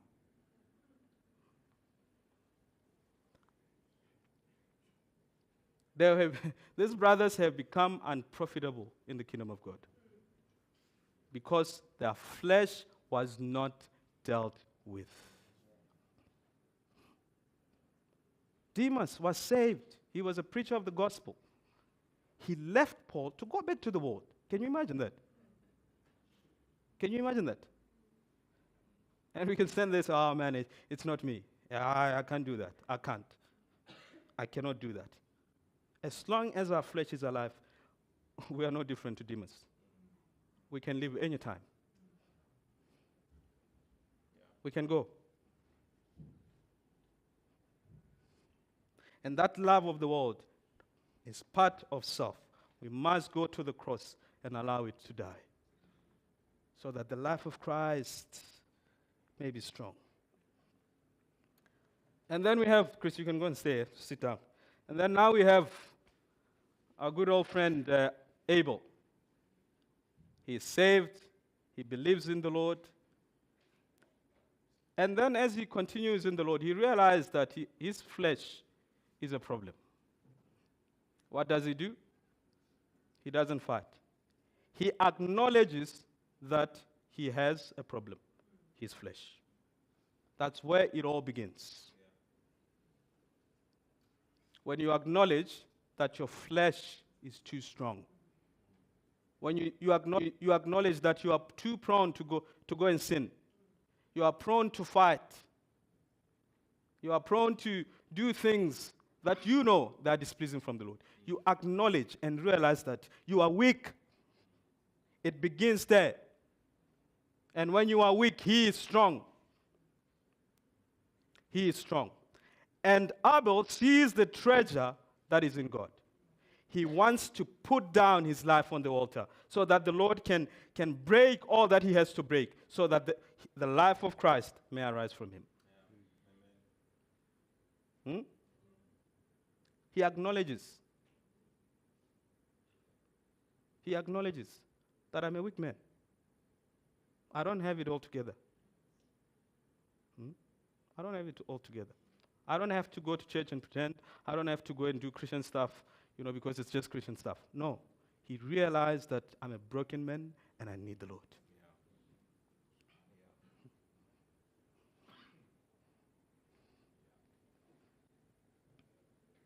and he's willing in his heart to crucify the flesh. Though at the time, he doesn't have the strength to do it. But in his heart, there's a willingness in him to say, Lord, I desire, Lord, I desire to allow you to break this will in me. He doesn't have all things together. Now, if you're Cain, you want to make it happen, you see.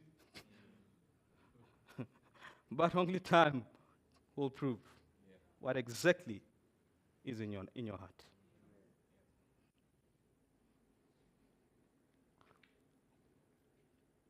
When you come with me to Luke, this is the words of Jesus. And he said these words, it was an offense.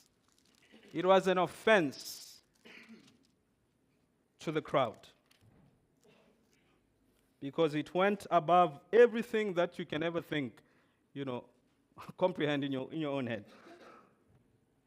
14 verse 25.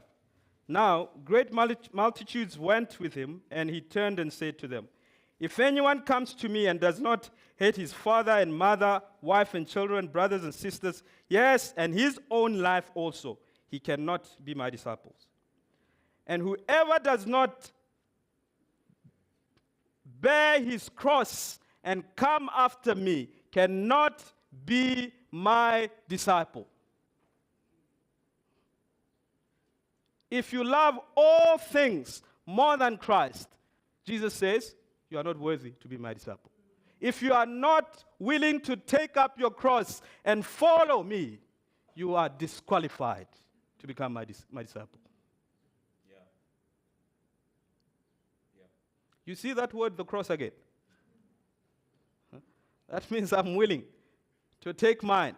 Mine is not a wooden one, but it's the willingness to allow myself to go to the altar and die to the person I am.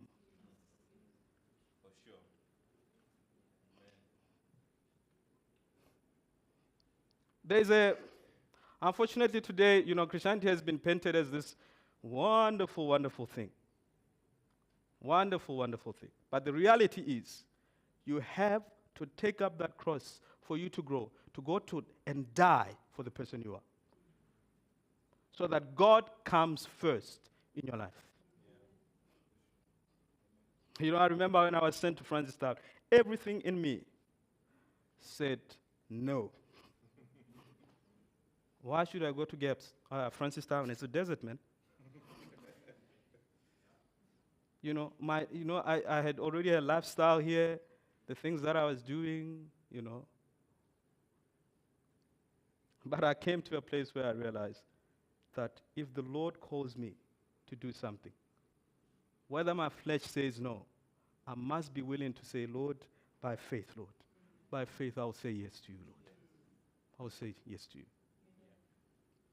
And this morning, I really felt that some here this morning, the Lord has been speaking to you to release and forgive.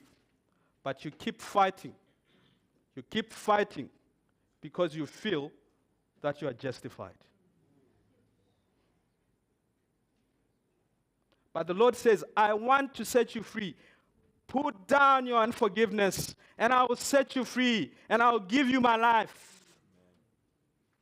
But in yourself, you feel justified. And when you see those people that have, I don't know what they've done to you, you even get more angrier. But the Lord says, put down that unforgiveness. Let me release you to come and save me. But you fight and you fight and you fight and you fight. In Matthew, go and sit down. Thank you. In Matthew, Jesus says, if you do not forgive your brother, I will not forgive you. If Jesus died on the cross for my sin and your sin, what gives us the right to hold things inside of us? He would have said, you know what? I'm not going to forgive you. I'm not going to save you. But he was willing And he came and he died upon a tree and forgave us. And today we are children of God. Yet we fail to forgive those that have hurt us. It's tough, isn't it? It's tough. You know why it's tough? Because of our flesh that has not died. It's tough, yes, I agree, absolutely. There was a time I had to go and ask for forgiveness from my grandma, who I was really justified that, man, she has really hurt me. But the Lord, I could hear the nudging. The Lord says, go and forgive. And I went and I asked for forgiveness, and the Lord released me that day. But somewhere in my flesh was saying, no, man, you are justified. You are justified. In fact, she must ask for forgiveness from you. She must ask for forgiveness from you.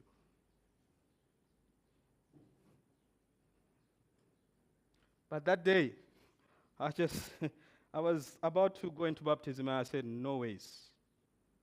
I am not going to go into those waters and pretend. And I went and asked for forgiveness. She was shocked. And sometimes, you know, when you ask for forgiveness, people can say, oh, yeah, of course. I mean, you're wrong. Absolutely. Absolutely, man. You are right. No, I forgive you. You know what what it does? It frees you from the chain and the poison of unforgiveness. Unforgiveness is a poison. It kills you day by day. It takes away your freedom. It takes away the freedom that you have in Christ. It takes away your relationship with Jesus. It kills you. That's why Jesus says, if you have an offering, I know we never hear this much these days. If you have an offering and you know a brother has something against you, put down your money and go and make things right with your brother. He's not looking for our money. He's looking for our hearts.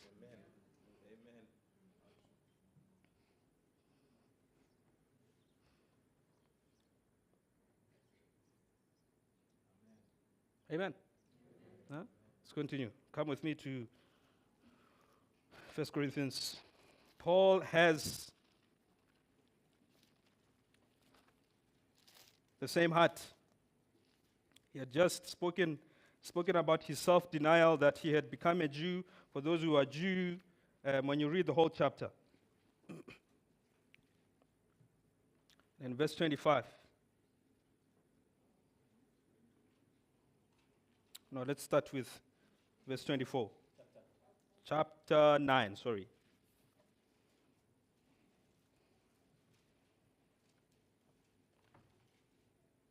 Now, you'll see in this picture that Paul has taken the road. You remember when he spoke about Cain? Cain was just standing in one place. He was not progressing. He has his foot in the world and in the church. So there was no growth in him. But Paul here shows that he has engaged in the Christian life. That means somewhere he has embraced the work of the cross. Because without the work of the cross, my brothers, we will never progress. That's the truth. That's the truth. Verse 24. It says, do you not know that those who run in a race all run, but one receives the prize? Run in such a way that you may obtain it. And everyone who competes for the prize is temperate in all things. Now they do it to obtain a perishable crown, but we for an imperishable crown. Therefore I run thus, not with uncertainty. I'm not just doing things.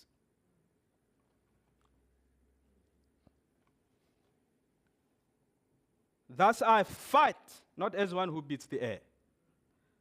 Then he says, but I discipline my body and bring it into subjection, lest when I have preached to others, I myself should be disqualified. In other versions, it says, I crucify my flesh.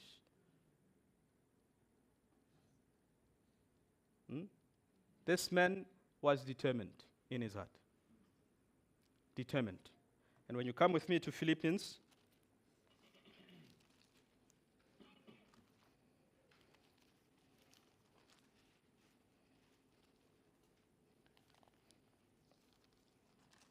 and we know the resume of Paul, I'm sure by now.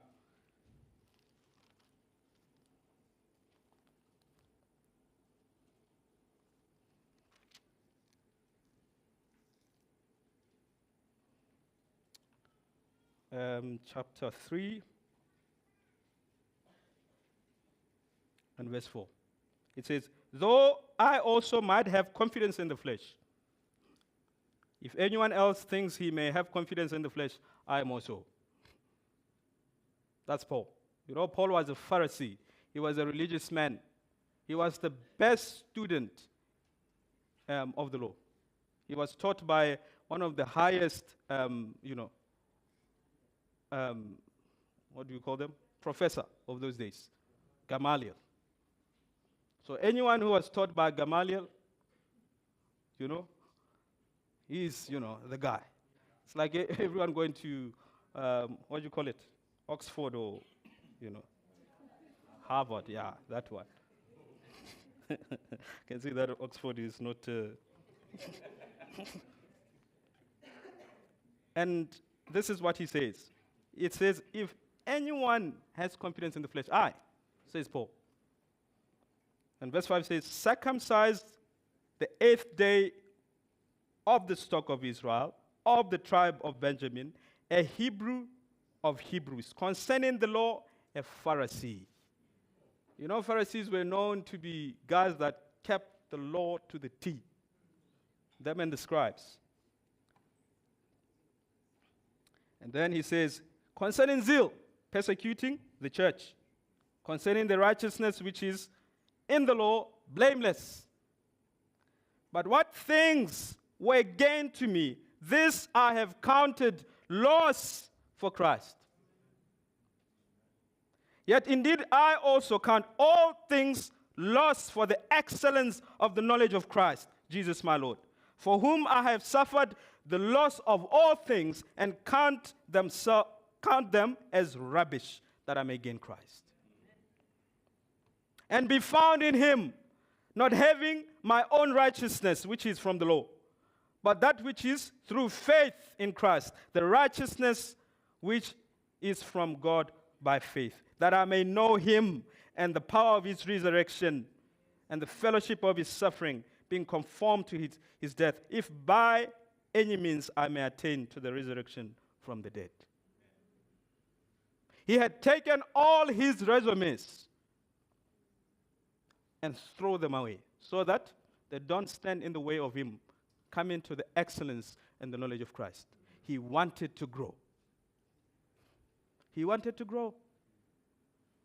He wanted to be mature. In verse 12, not that I have already attained or already perfected, but I press on that I may lay hold of that for which Christ Jesus has also laid hold of me. Brethren, I do not count myself to have apprehended, but one thing I do, forgetting those things which are behind and reaching towards to those things which are ahead. I press toward the goal for the prize of the upward call of God in Christ Jesus. Therefore, let us, as many as are mature, have this mind. That's me and you. And if in anything you think otherwise, God will reveal even this to you. Nevertheless, to the degree that I have already attained, let us walk by the same rule, let us be of the same mind. This man is determined. He is determined that nothing will stand between him and the Lord. He presses on. He's not standing like that in the world and in the church and do Christian stuff. No. He's active in his faith. He wants to please the Lord. He counts all things lost that he may know Christ. What if the Lord speaks to you today? What if the Lord speaks to you today about certain things in your life? What will you do? Will you say, no, Lord? Or you will say, Lord, please give me your grace? What will you do? What will you do? If he says, go and forgive your brother, what will you do? No, I can't. No. Lord, I'm not able by my own strength. Please give me your grace. That's all the Lord looks for. He doesn't expect you to automatically do it. No, he's looking for something in your heart, a willingness to say, Lord, I am not able, Lord. I am not able. Please, Lord, give me your grace.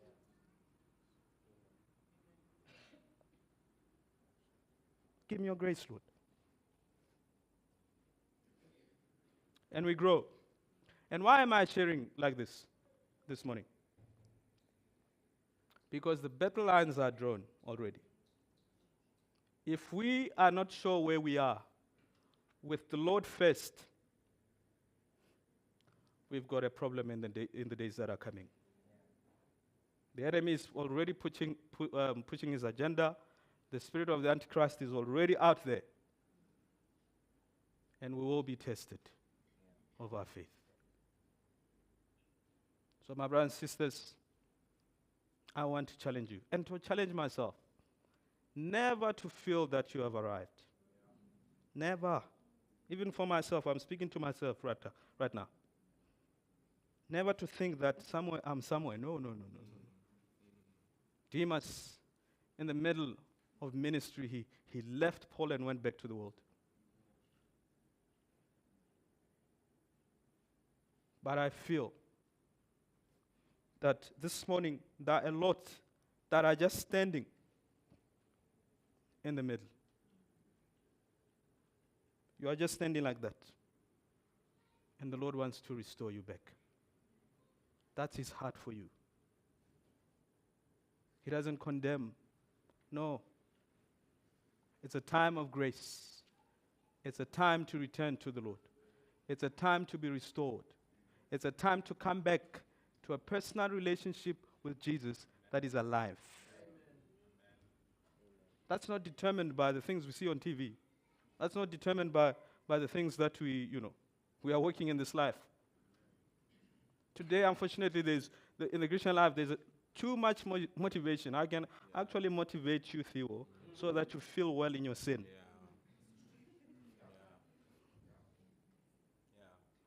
Yes, there's a lot of motivation. But the reality is, it does not change. It puffs you up, but it does not change the reality of who you are in your heart. But he wants to restore us so that you are a sweet aroma. You carry the presence of Jesus. People can feel from me, I don't have a lot of Khiwa. But I'm willing to die to the person I am so that I can carry.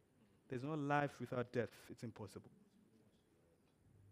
When we go to that cross and die, there is life that will resurrect in us.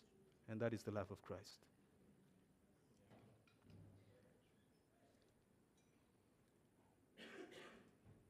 We worship you, Jesus. Lord, we thank you, Lord. We can stand and just worship the Lord and bring our lives to him. Each one of us here, each one of us can bring their hearts to the Lord. Father, we see how we are prone to wander, Lord. We are prone to wander, Jesus. You are coming back soon, Lord, and you said you want to prepare your church. You want to bring clarity in your church. You want to restore, Lord, people. You want to set people free, Lord, from religion to a living relationship with you, Jesus. A living relationship with Jesus. And Father, we admit this morning that we are not able to bring ourselves to that place. But Father, if there's one thing I'm asking, Lord, is that we may have the willingness within us to come to you, Lord Jesus, and say, Father, I am not able. But Lord, I pray, Lord, that you may bring me to that place, Lord. It's not about my neighbor. It's not about whomever. But Lord, it's about, Lord, what I have in you, Jesus. Oh, Father, I pray, Lord. Please, Lord, build your church, Lord. I know this morning, Lord, there are people that are drowning, Lord, in unforgiveness, Lord. They are drowning, Lord Jesus. They want to forgive, but it's difficult, Lord. There are people this morning, I know, Lord, that are drowning in addictions, Lord. It's impossible to break. Father, I pray, Lord Jesus, do a miracle, Lord. Please, Jesus, I pray this morning, Lord. May you bring the revelation, Lord Jesus, of the cross into our hearts, Lord. If we can only see, Lord. If we can only see, Lord, we will be able, Lord Jesus, to come back, Lord.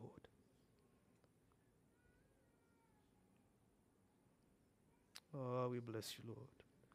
I lift my voice to Jesus, the Savior of my soul.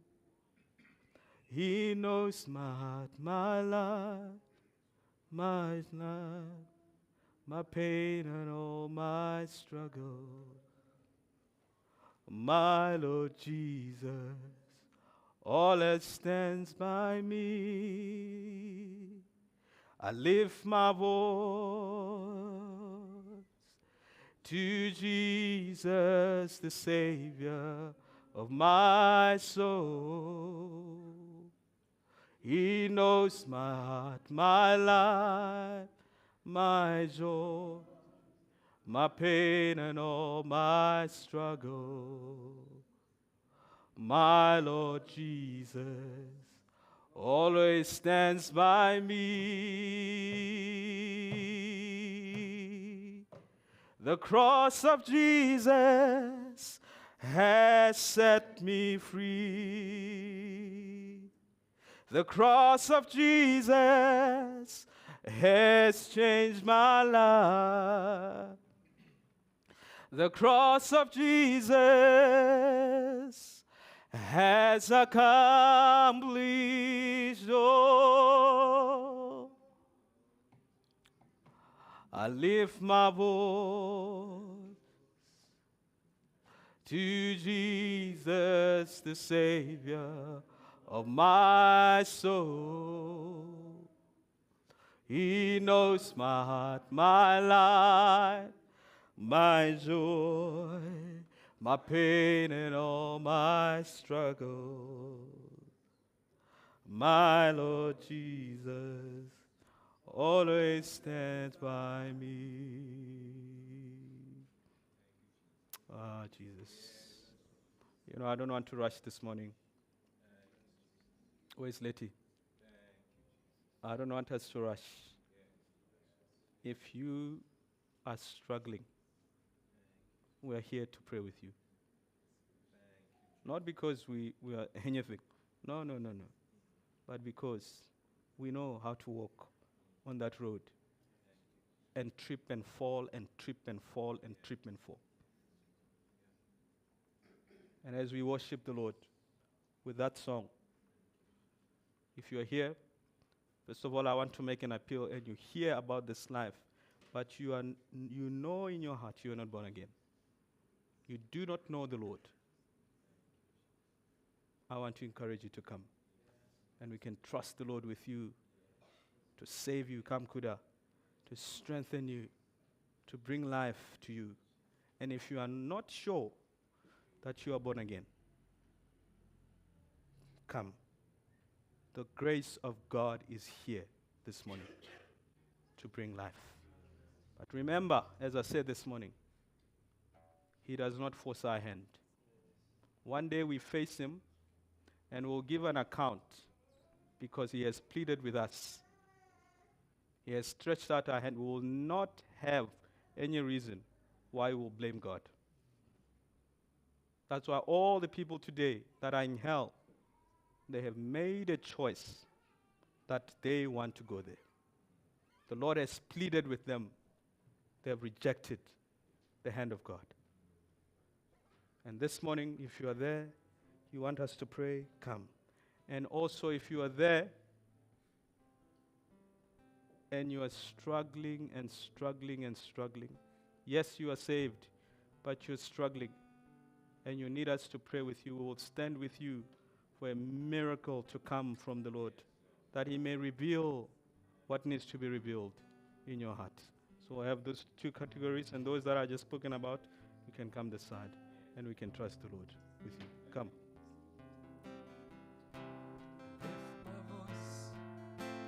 Jesus, the Savior of my soul. He knows my heart, my love, my joy, my pain and all my struggles. My Lord Jesus always stands by me. Lift my voice, oh, to Jesus, the Savior of my soul. He knows my heart, my life, my joy, and pain and all my struggles. My Lord Jesus always stands by me. Cross of Jesus, cross of Jesus, set me free. Cross of Jesus has saved my life. Cross of Jesus has saved me. Cross of Jesus has accomplished all. Another one.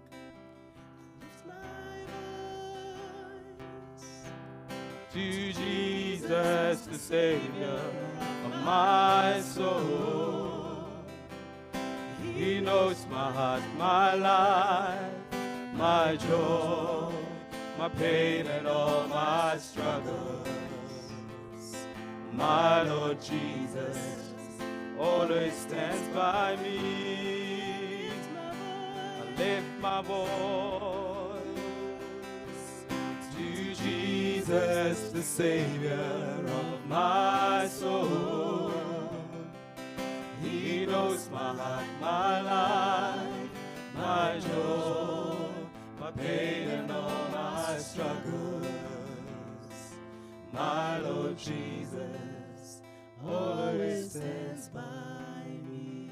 I know there's a young man here today. You are struggling to forgive your father. I know. It's very clear in my heart. But I want to encourage you this morning, do not fight in your heart. Come. We will pray for you. We'll trust the Lord for you. For the Lord to restore you and to bring light. And I know there are plenty of people this morning. But I know that, sometimes our pride is, you have a lot of pride that it's impossible. When you look at people, you think, man, it's impossible. But what is people? What is people? What are we here? We are all broken men. In fact, all of us must come here. All of us. So I want to encourage you, come. The Lord will bring restoration. Will restore you. Will bring life. It will bring life. Another song. Your heart, oh Lord, is to set me free.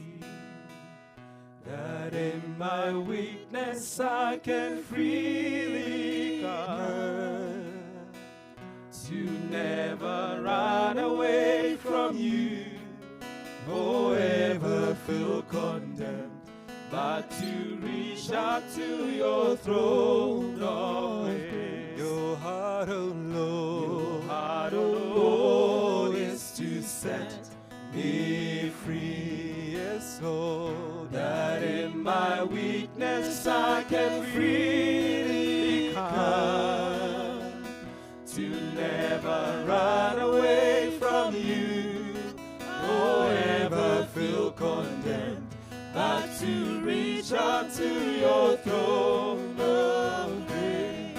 Jesus, Jesus, Jesus, here I am. Jesus, Jesus, Jesus, just as I am. Jesus, Jesus, here I am. Jesus, just as I am. Your heart, oh Lord, heart, oh Lord, is to set me free. And in my weakness, oh Lord, I can freely come, to never run away from you, or ever feel condemned, but to reach out to your throne of grace. Your heart, oh Lord, your heart, oh Lord, is to set me free. Not in my weakness, not in my weakness, I can freely come, to never run away from you, or ever feel condemned, but to reach out to your throne of grace. Oh, Jesus, Jesus, here I am. Jesus, Jesus, just as I am. Jesus, Jesus, here I am. Jesus, Jesus, just as I am. Your heart, oh Lord, your heart, oh Lord, is to set me free. My weakness, that in my weakness I can freely come, to never run away from you, or ever feel condemned, but to reach out to your throne of grace. Oh, Jesus, oh, here I am. Jesus, Jesus, just as I am. Jesus, oh, Jesus,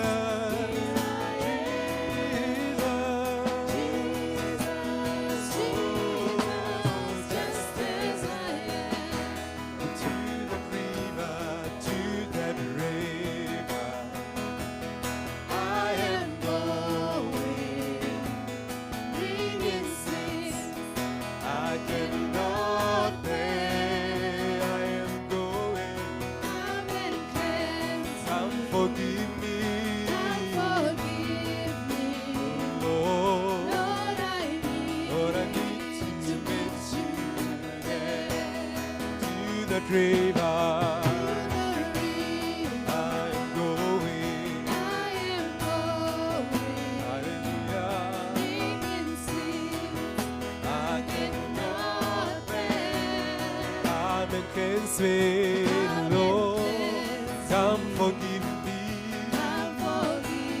Lord, I need you, Lord, Lord, I need to meet you. Oh, precious Jesus,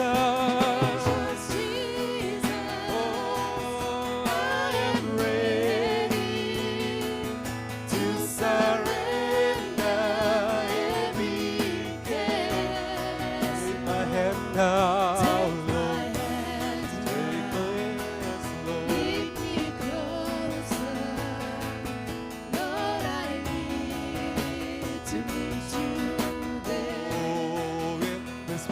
surrender. Healing mercy.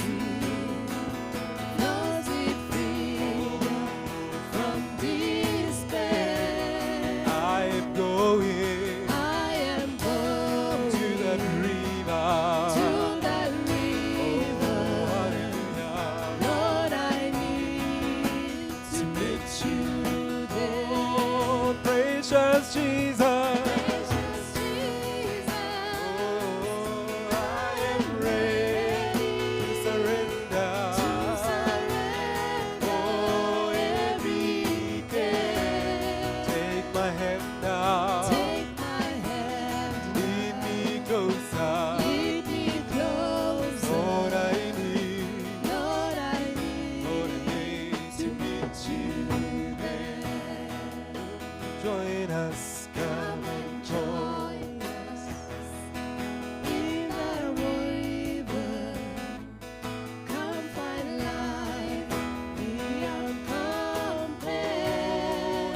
He's calling your name. He's calling, Yes, Jesus. He's waiting. Hallelujah. Jesus knows to meet you there. Oh, precious Jesus. Precious Jesus, I am ready To surrender. Oh, every day. Take my hand now. Lead me closer. Lord, I need. Lord, I Lord, I need need to meet you there. Oh, precious Jesus. Precious Jesus, I am ready to surrender. Oh, every care. Take my hand now. Lead me closer. Lord, I need you now. Lord, I need to meet you there.